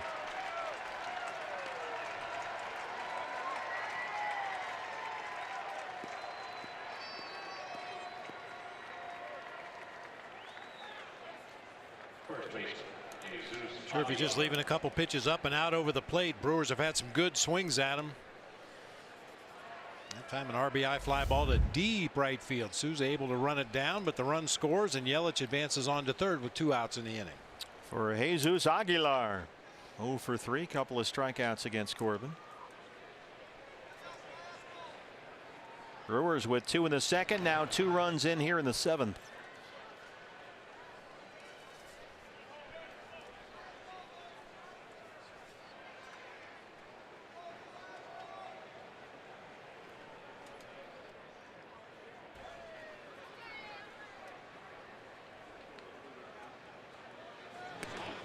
Little flinch that time by Kane over there at first base, leaning towards second when Sherfy snapped that throw over to first base.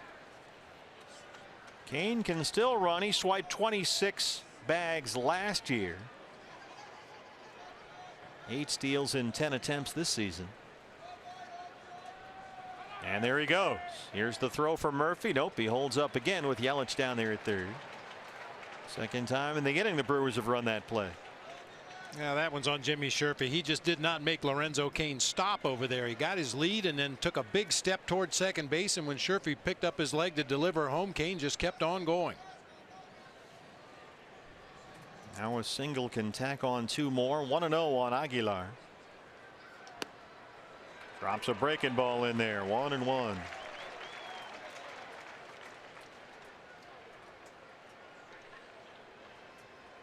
Aguilar's hit safely in 5 straight.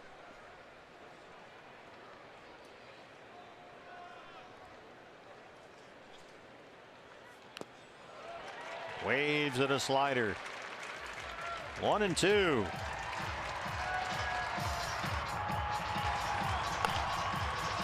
Bullpen busy for Milwaukee. They've already hit for Guerra. Taylor Williams has joined Josh Hader.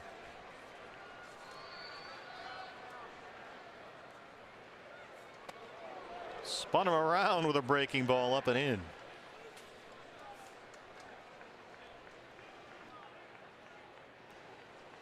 Travis Shaw, the cleanup man, would be next.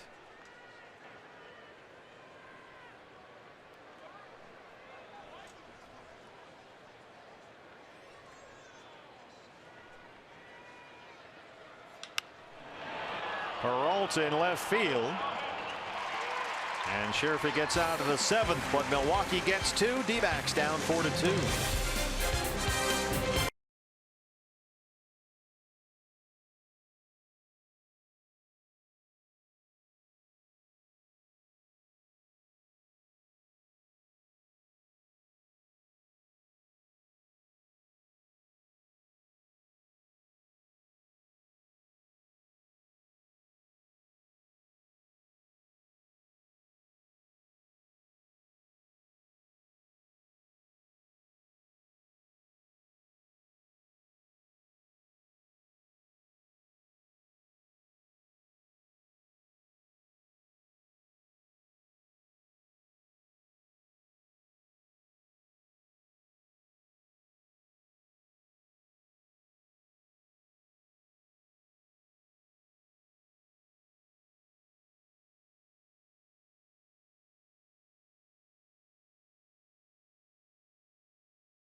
A 4-2 Milwaukee lead. What's next? Brought to you by CenturyLink, the second of a 3-game series here tomorrow night. Zach Greinke, who has really pitched well lately, gets the baseball for the D-backs against Yolis Chassin. D-backs live pregame show comes your way at 6 o'clock on Fox Sports Arizona. On for the Brewers, the left-hander Josh Hader, and this guy has been a deadly weapon. One of the best in the business. 48 strikeouts in 23 innings this year. That leads major league relievers. And he goes multiple innings. He's got 5 saves of at least 2. And last month became the first pitcher in modern baseball history with as many as 8 strikeouts in fewer than 3 innings. He just simply blows them away one after another. John Ryan Murphy, the catcher, leads off the D-backs 7th.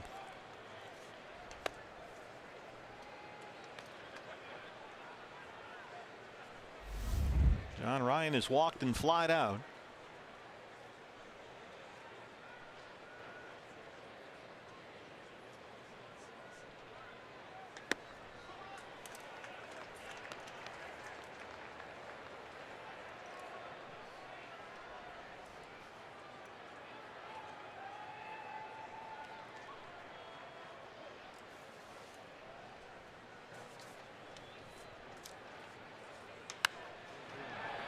That's drifting toward the seats along the right field line and out of play. Josh Hader was National League Relief Pitcher of the Month in April. Also Brewers Pitcher of the Month. He had 39 strikeouts in 18 innings in March and April after making his first ever opening day roster.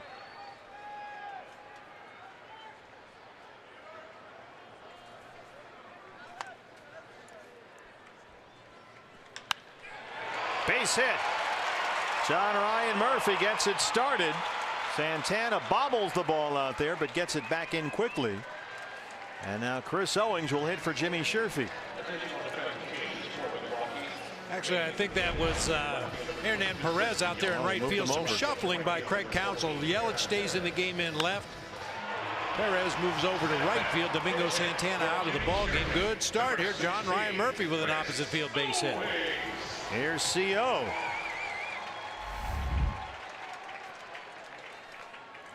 .211 and 2 homers.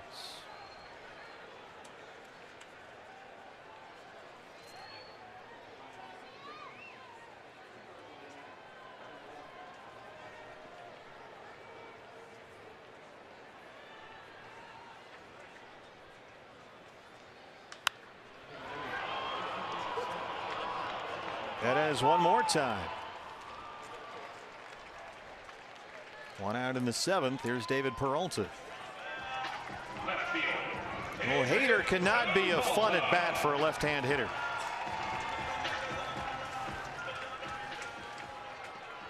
You think about it, Hader is kind of filling that same role that Andrew Miller did with the Indians, that Archie Bradley has done for the Diamondbacks. Bring him in there for multiple innings against the toughest hitters in the opposing lineup. David 0 for 3. He's got a 7-game hitting streak on the line.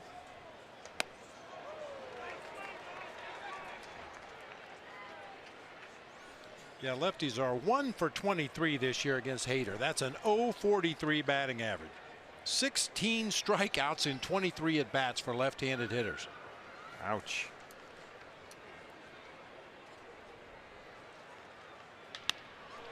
This one slices out to Yelich in left field.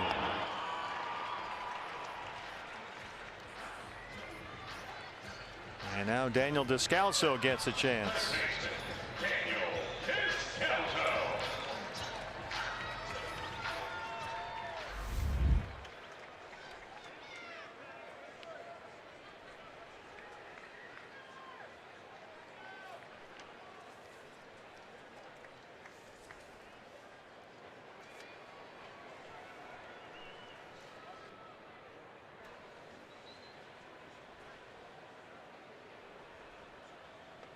Well, Descalso does have a couple of home runs against left-handers this year.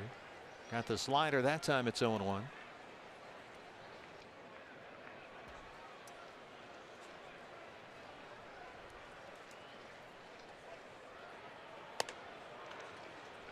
Missed at 96, a ball and a strike.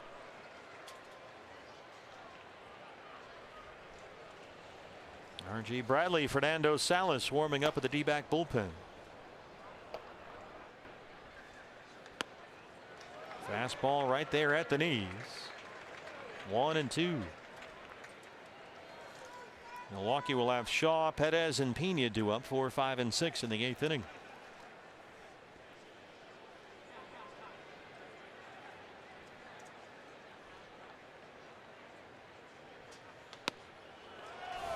Just off the plate, down and away at 96, and it's 2-2. That's just not fair for a left-handed hitter, a guy that drops down low 3/4 and throws in the upper 90s, has a wicked slider to go along with it. Well, you get a guy like this and your bullpen improves by leaps and bounds, especially when, as you said, he could give you multiple innings. It's a whole different ball game back there. They're without their closer right now, Knebel.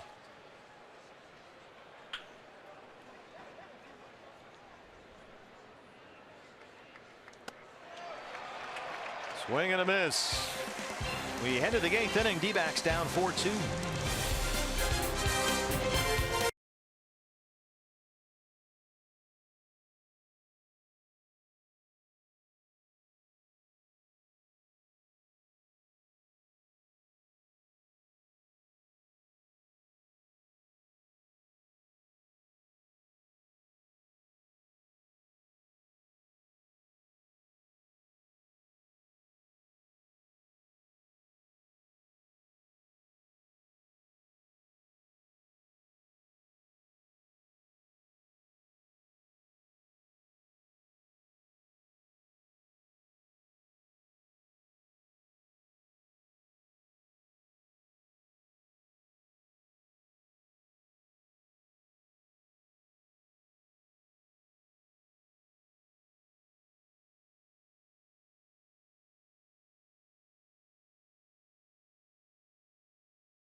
Fans watch every out-of-market regular season baseball game live or on demand at home, with the office or on the go with MLB.tv.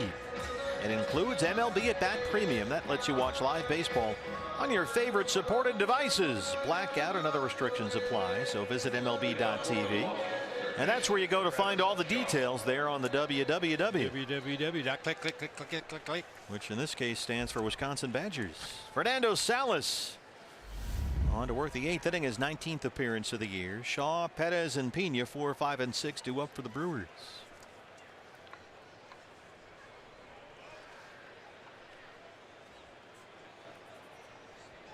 Obviously, this is not the way Torey Lovello had drawn it up on the chalkboard in his office, but you never want to empty your bullpen in the first game of a series. Let the opposition see everybody you got coming in there, how you're going to match them up against the opposing hitters.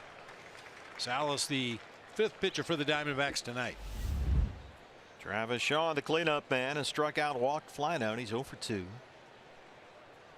He homered Friday and Sunday at Coors Field in Colorado. D-backs have the shift on. Shaw on a team with some big boppers here. Guys like Santana and Aguilar and on down the list, is the team leader in homers and RBIs. Coming off a big year last year. Shaw became kind of the odd man out at third base in Boston. Red Sox got him in the 9th round several years ago out of Kent State. But they chose to go in another direction, traded to Milwaukee after the 2016 season. And it's been a very good fit. This is way, way up in the air. Foul ground near the Milwaukee dugout. And it finally comes down a couple of rows back.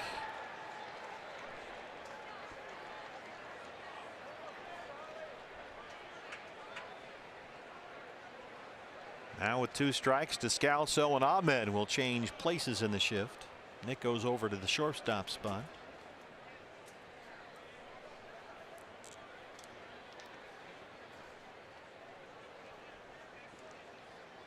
Hernan Perez on deck. Pena after him.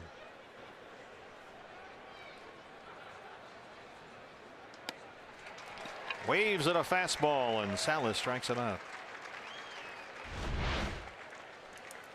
Well located fastball out there off the outside corner, but too close in Travis Shaw's estimation to take.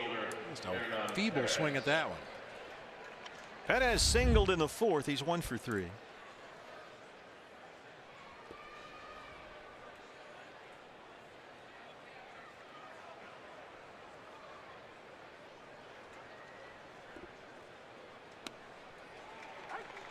Perez used to have a big front leg kick. He was one of those guys that front foot would come way up there. It's not quite as drastic as it used to be. He's made some swing changes. Kind of all hunched over up there.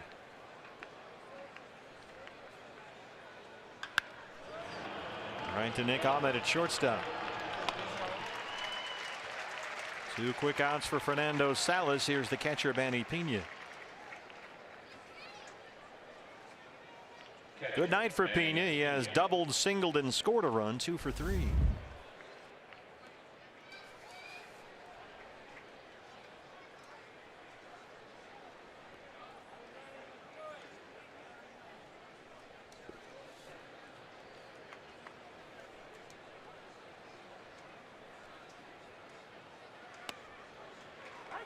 Curveballs in there for a strike.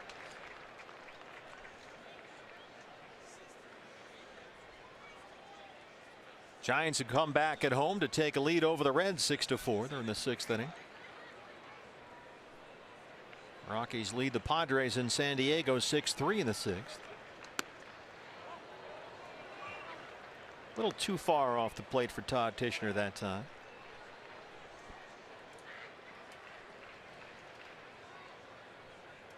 I mentioned earlier that Patrick Corbin did a great job against the 1, 2, 3, 4 hitters in this Brewers lineup. However, the 6, 7, and 8 hitters have done a lot of damage. 5 for 9 with 3 runs scored, 2 driven in. Pena's got 2 hits. Villar's got 2 hits. He scored twice. Arcega had the big 2-run double in the 2nd. He scored in the 7th. Yelich had the pinch hit RBI single. 4 runs, 7 hits for Milwaukee. 2 runs, 4 hits for the Diamondbacks. 1 and 2 on Pena. Got him. Impressive 8th inning for Fernando Salas. Goldie, who singled and scored in the 4th, will lead off the 8th. D-backs down 2.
on what you saw from Patrick Corbin tonight? I thought he looked pretty good. Obviously, his slider was something we were going to take a look at. Not a lot of swing and misses last game, but a lot of swing and misses today.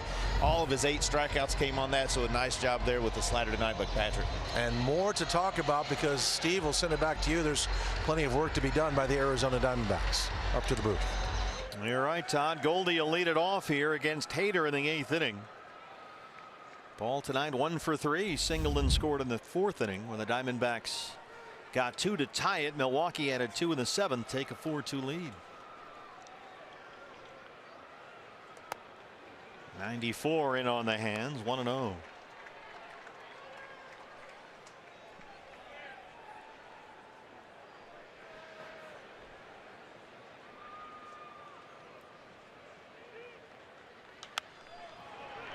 Fights that off. Aguilar near the dugout.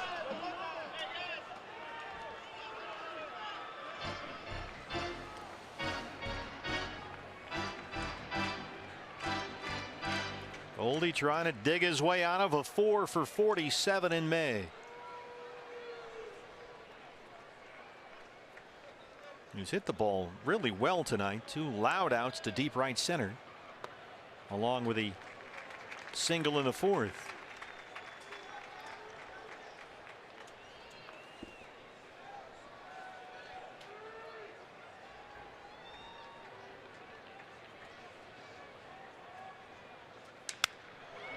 I don't think he broke his bat. VR drifting out there. Shallow center. He's got it. And that's the first out here in the home half of the 8th. Now, when you face Josh Hader, you know you're going to get some fastballs. Goldie gets started with a fastball right here on our nationwide vision eye on the game pitch by pitch. Missed with the first one, fouled off the second one. There was the one slider in the sequence down below the zone, and then Hader just beat him inside with a 95-mile-an-hour fastball. Little pop up to second. Our eye on the game brought to you by Nationwide Vision. Here's A.J. Pollock 0 for 3.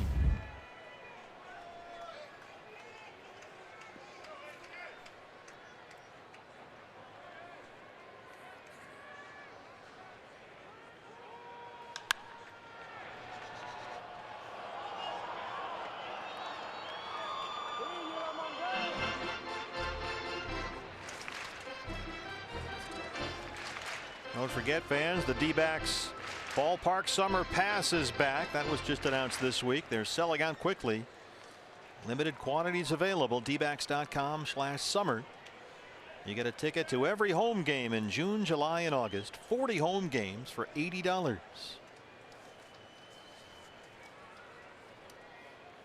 I like the way you put it last year. Come out here and use our air conditioning. If you're new to the Valley, it gets hot in the summer, and you want to stay in places that are air conditioned, like Chase Field. You heard Derek Hall with us earlier, D-backs president and CEO, say they've already sold 2,500. That was an enormously popular issue last year, the ballpark summer pass. So they brought it back again this year, but limited quantities available. A ticket for every home game all summer long, plus the Memorial Day series at the end of the month. Ah, air conditioning. Crank it up. Freon is free for you. Yeah. Seeing those vents reminds me of when the Metrodome first opened and they accused the Twins of turning the air conditioning on and off depending on who was hitting. Yeah, they had those big jet engine blowers out there. Keep the dome from collapsing. Souza, the on deck man, 2-2 on Pollock.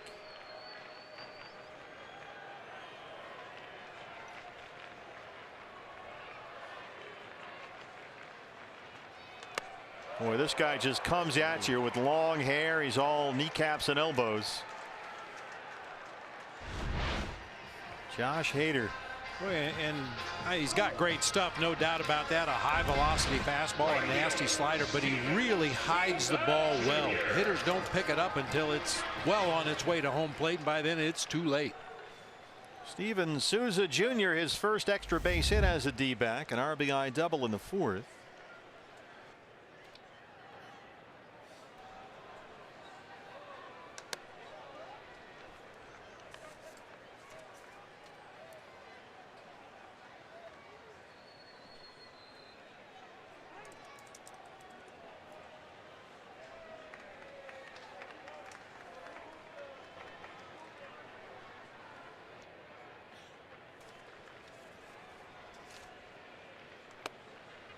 Josh Hader. He's only 24 years old, just turned 24 last month. A 19th round pick by Baltimore in the 2012 draft out of Millersville, Maryland. He's been with the Orioles, the Astros, now the Brewers.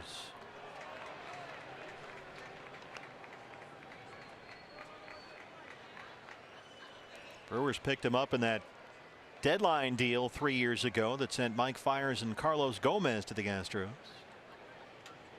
They got Hader and Santana as part of that deal. 94 misses in, and it's 3-1. Marte on deck. He's walked and singled tonight.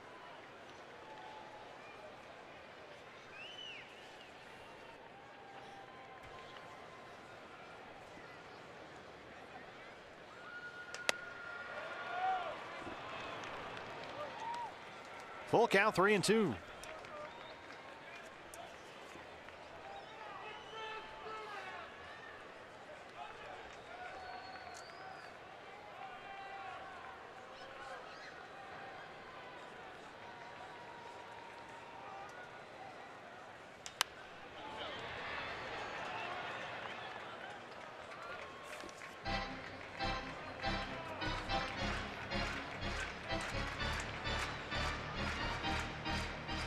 Boy, anytime you see a left-hander throw from that low 3/4 arm slot, especially with long hair, you have to think about RJ. Now, Hader's not nearly as tall as RJ, but a very similar delivery, low 3/4, high velocity.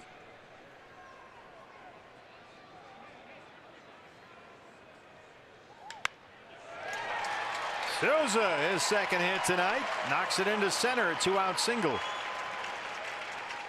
And the D-backs will get the tying run to the plate. Ketel Marte. I don't imagine Josh Hader's had a lot of balls hit right back at him this season. Didn't appear to be hit that hard, but he was very slow reacting. And that sneaks through into center field for a 2-out knock. Well, we've mentioned how Marte's bat has been coming around here. He has walked and singled tonight. He's hit safely in 6 straight.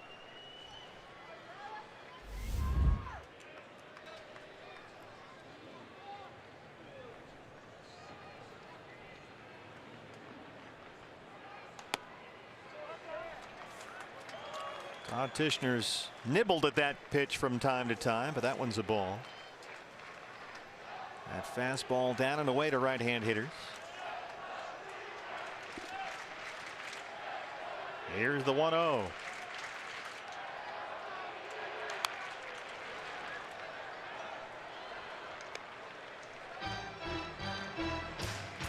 That Steven Souza Jr. single up the middle of the field had an exit velocity of 77 miles an hour.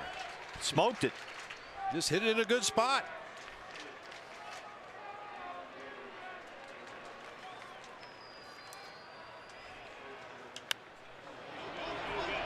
Foul ground, third base side. Here comes Shaw. And Hader gets through the 8th inning, 9th inning on the way. D-backs trail at 4-2.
1-2-3-8 with 2 strikeouts. A work to the lower third of the Brewers order. VR, Arcia, and Yelich 7-8-9. Brewers 4 runs on 7 hits. D-backs just 2 runs on 5 hits. The offense has scuffled again. And it's been the lower portions of this Milwaukee order that's done most of the damage. VR has singled twice, scored twice, and stolen a base. He's 2 for 3. Switch hitter batting left-handed against the right-hander Salas. Corey Knebel just off the DL for Milwaukee. The closers started warming up in their bullpen.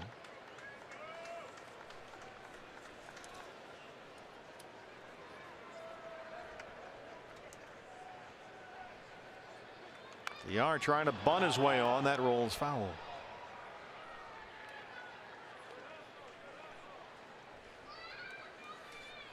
Hey, partner, before we get 3 quick outs here in the top of the 9th, one more this day in baseball history. I kind of like this one. 1995. In upstate New York, 11-year-old Katie Brownell, the only girl in the Little League, the local Little League, threw a perfect game. Struck out every batter she faced. She only gave up 3 foul balls the entire game. That was 95? 95. Well, where is she now? Can we get her on the phone? She might be in somebody's minor league system right now. She better be.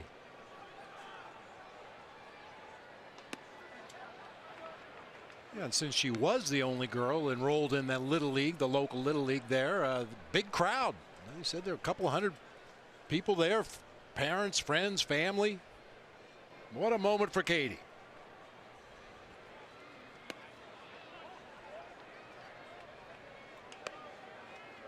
Two and one on VR.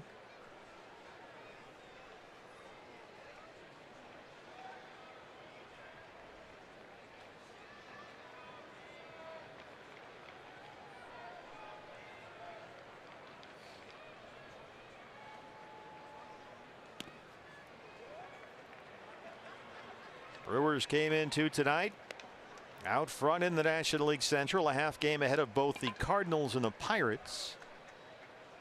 Both those teams are off tonight. Craig Counsell's club 7 over 500, part of a long 10-game road trip. They just took 3 of 4 in Colorado. There's a strike, full count, 3-2. Yeah, took 3 out of 4 in Colorado.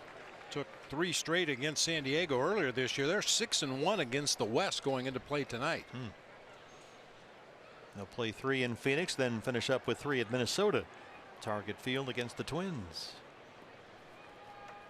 Well, the Brewers almost snuck into that second wild card spot. They came within an eyelash of playing here at Chase Field in that wild card game instead of Colorado. This is hit deep to left center. A.J. Pollock will watch it go. Jonathan VR, his second of the year, and it's 5-2 Milwaukee.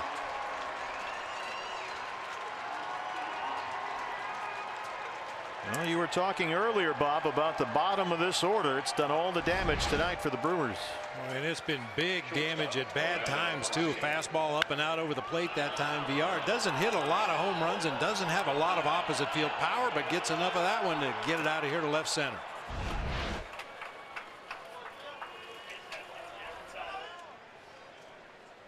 Here's Orlando Arcia, who had the first big base hit of this game, a 2-out, 2-run double in the second. That gave Milwaukee the early lead.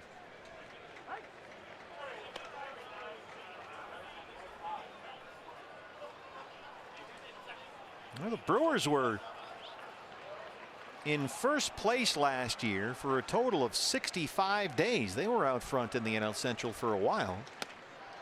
They finished up with 86 wins, and then they added Christian Yelich and Lorenzo Cain. And when they start to get some of their starting pitchers back, they're without Chase Anderson, Zach Davies, Jimmy Nelson, Wade Miley. Those guys are going to get healthy soon. So look out for the Brewers.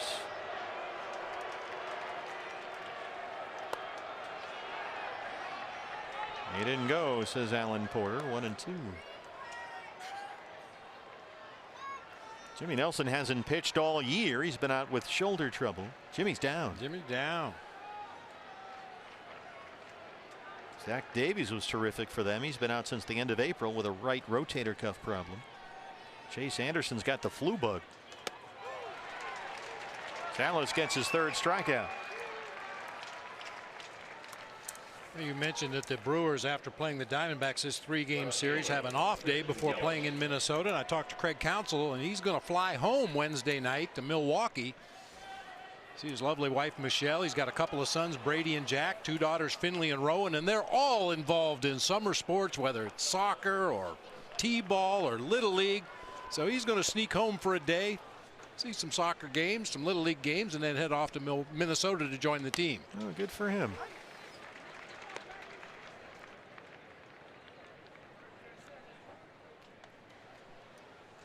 Yelich as a pinch hitter had an RBI single and stole a base in the 7th inning. Took over in left field. That's out of play. Salas ahead 0-2. Christian Yelich takes on Fernando Salas today by AARP. He's homered off Salas before.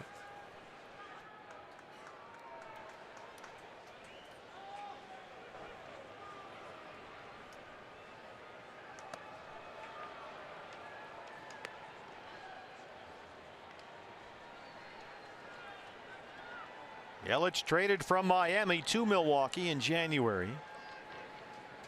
Brewers gave up outfielder Lewis Brinson, one of their top prospects, and 3 minor leaguers. Over the head of Salas, Ahmed gets a glove on it, and that's it. Long way for Nick to go. And Yelich is 2 for 2. And once that ball got by the mound, it was going to be a tough play for anybody. Yelich runs extremely well. Nick got to it, but only could knock it down. Here's Lorenzo Cain, who walked and stole the bases last time up. He's 0 for 3.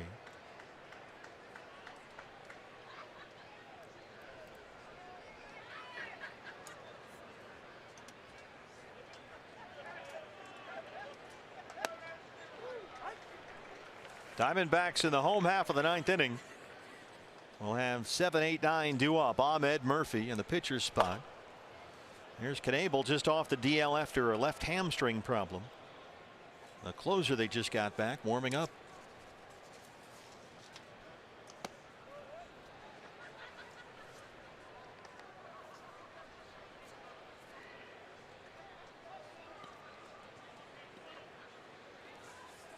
We will visit Milwaukee on the road trip that starts after the matinee game here Wednesday. We go to the Mets for 3, Brewers for 3, and Oakland for 3. That's a long trip.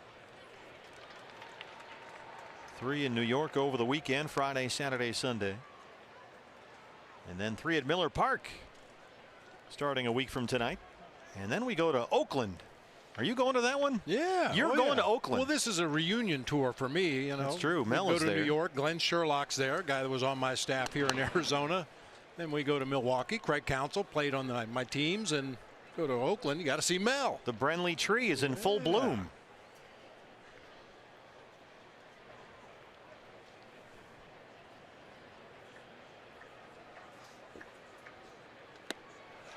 Swing and a miss. 4 strikeouts for Fernando Salas.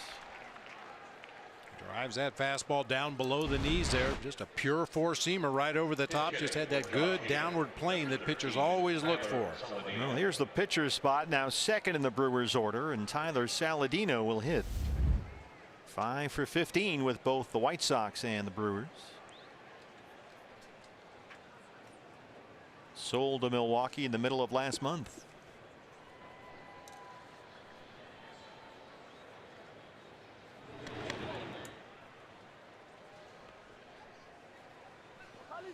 I mentioned that Yelich has base stealing speed, but usually you don't want to risk burning a pinch hitter. You put that guy up there off the bench, you want to allow him to go ahead and take his at bat and swing the bat.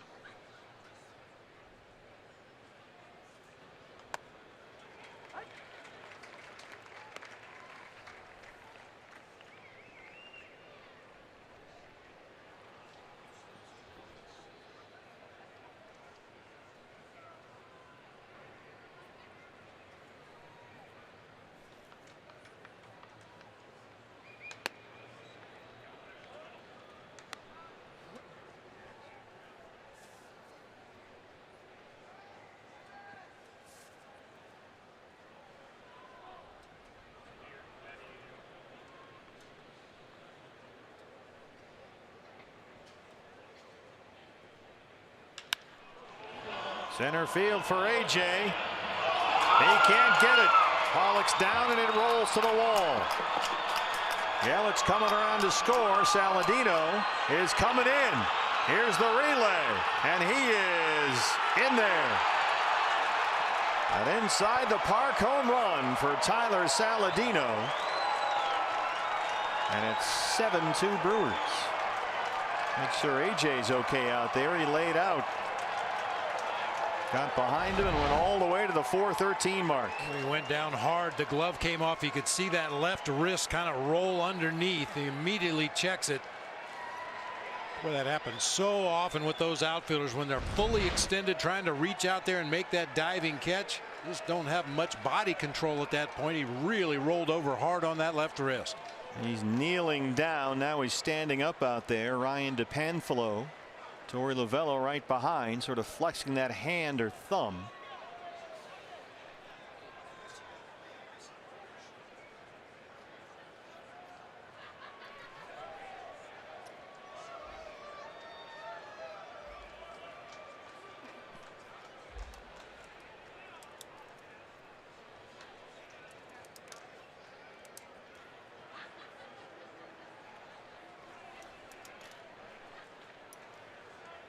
That ball got by AJ. David Peralta, as usual, backing up the play, got it in quickly to Nick Ahmed. It looked like his throw to plate was right on line, but Goldie elected to cut it off and relay on to John Ryan Murphy, and that gave Saladino just enough time to get in there on his belly. Of course, we can't hear what's going on down at field level. Maybe John Ryan Murphy was telling Goldie to cut the ball off.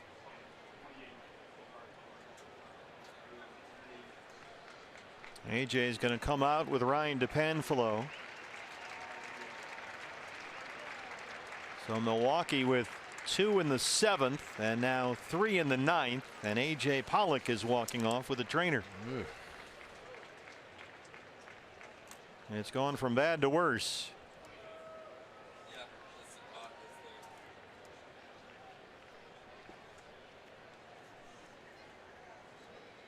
28th inside the park home run in Brewers franchise history. Tyler Saladino.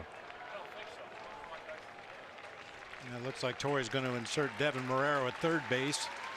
Move Daniel Descalso possibly to the outfield.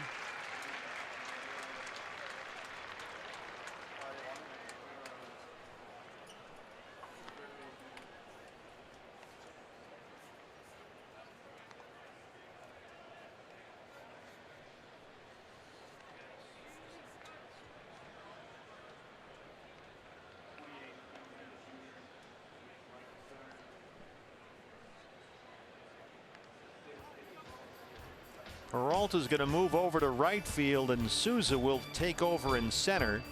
Descalso changes gloves and heads out to left. So you've got Descalso, Souza, Peralta in the outfield, left to right.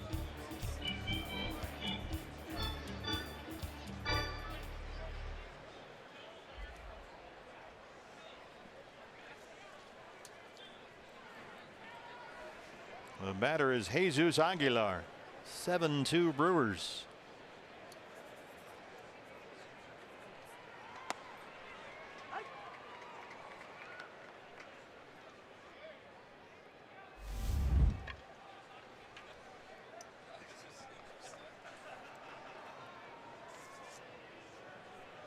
Last inside the park home run, hit by an opponent here at Chase Field. Derek Lee, August of '07. Wow. It's been a while.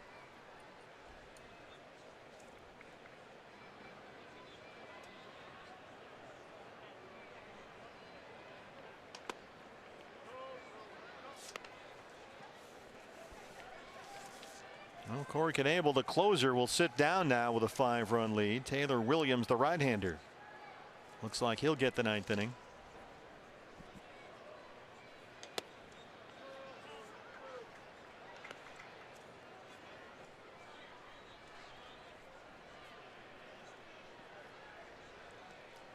Cleanup man Travis Shaw on deck.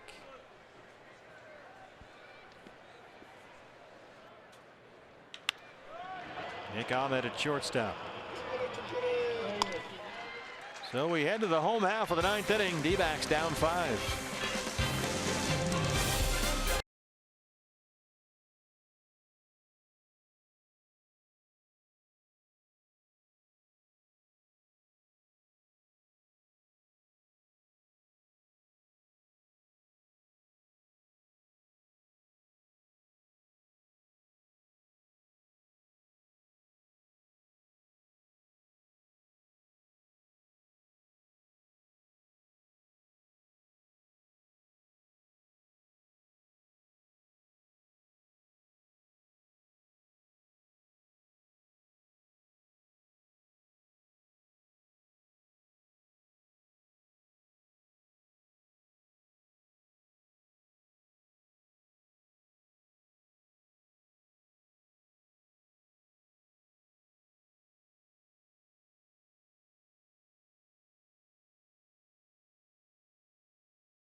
On 5 hits, they trail Milwaukee 7-2 as we start the bottom of the ninth inning.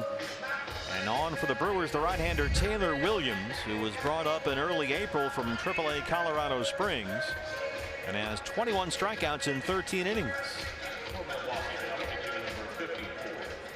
As you mentioned, Knebel, the closer, was up in the bullpen, but when the Brewers tacked on the 3 runs in the top half of the ninth, Knebel had a seat. Taylor Williams will get an opportunity to close it out. So here's Nick Ahmed, who drove in a run with a sacrifice fly in the 4th inning. He'll lead off the 9th. John Ryan Murphy behind him. And then the pitcher's spot.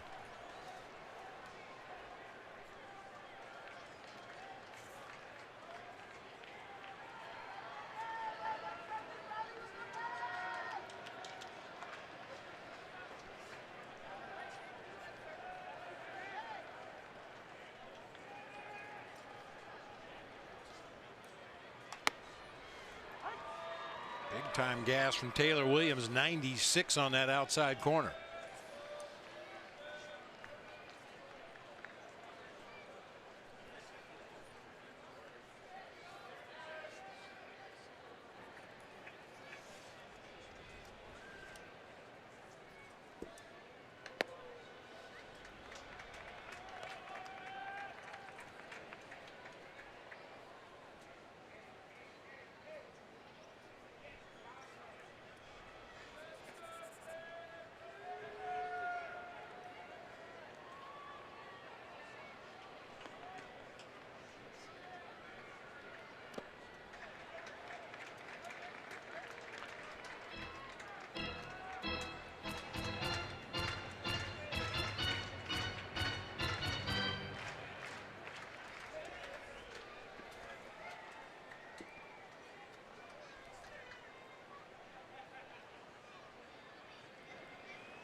Out of play down the right field line, 2-2.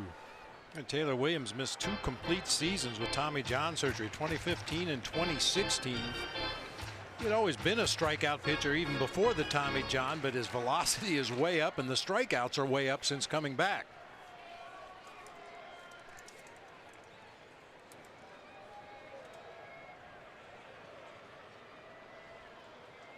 He's a Kent State Golden Flash. 4th round pick. 97 down and away. Ahmed strikes out for the 3rd time tonight. Low and away fastball from the Brewers pitcher, starting with Junior Gurr to start the ball game. Josh Hader to followed him for 2 innings, and now Taylor Williams. They just locked in on that outside corner. John Ryan Murphy has walked and singled his start behind the plate tonight. Pitcher spot behind him, Alex Avila in the on-deck circle.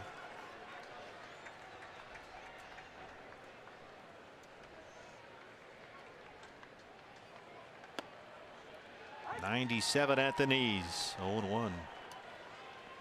Brandon Webb, Todd Walsh standing by. D-backs live post-game show. You'll want to stay tuned for whatever news there is on the condition of A.J. Pollock, who had to leave the ball game in the 9th inning here with an apparent hand injury on a diving catch attempt in the 9th inning. Turned into an inside the park home run for Tyler Saladino, and the D-backs have lost their center fielder.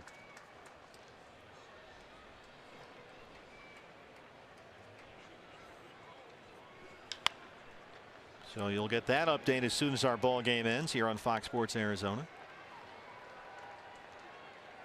For a team that could use some good news here in the month of May, but there's none forthcoming. Another quiet night for the offense. Patrick Corbin pitched well. Walked 1, struck out 8. Went 6+ innings.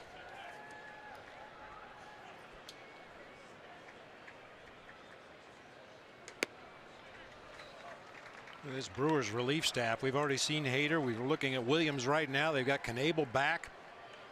Milwaukee relievers are averaging just over 10 strikeouts per 9 innings. That's the most in the National League. It is a very good Milwaukee bullpen. The left-hander Boone Logan down there. 96. That's been a strike most of the night. Not this time. It's full 3-2. Avila on deck.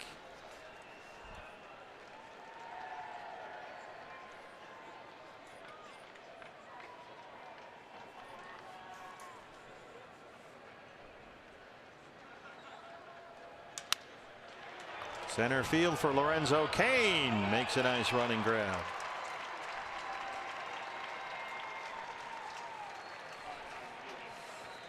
Two down for Avila.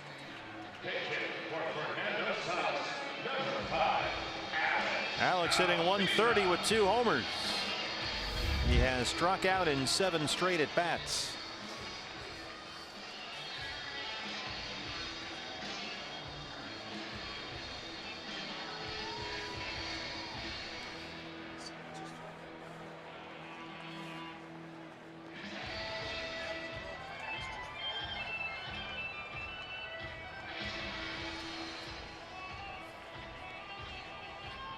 Alex fighting through a 1-for-23 month of May. Brewers will put the shift on against him.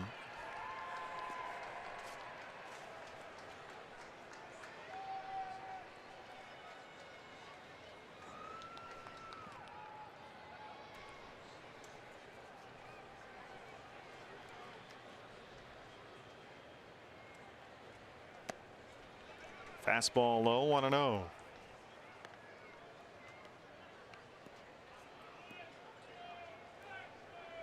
Alex was saying this weekend, if the work is there, the effort's there, you typically get the confidence that things will turn around eventually. It's been slow going so far.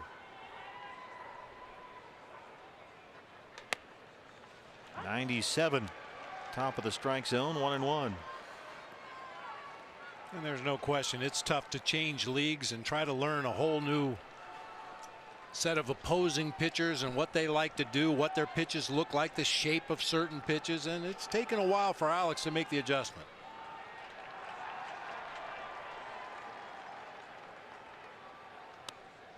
And they're going to stick with him because, frankly, Bob, they need him. They need his offense. He's a very productive offensive player and has been for a long time. That's the reason he's here on a 2-year deal.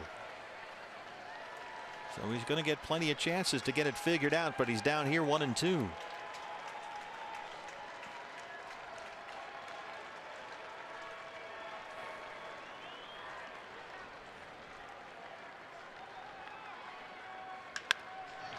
Into the shift, and they retire Avila. D-backs drop the opener here. 7-2 to the Brewers, and the losing streak reaches 6 games. Yeah, the longest losing streak in Torey Lovullo's career as a manager. They did lose 5 in a row one time last season. Of course, the main concern right now for the Diamondbacks, other than finding a way to score runs, is the health of A.J. Pollock. They've lost 9 of their last 12. They dropped to 4-9 in the month of May, and the offense continues slumping. The Diamondbacks have scored more than 4 runs only twice in their last 6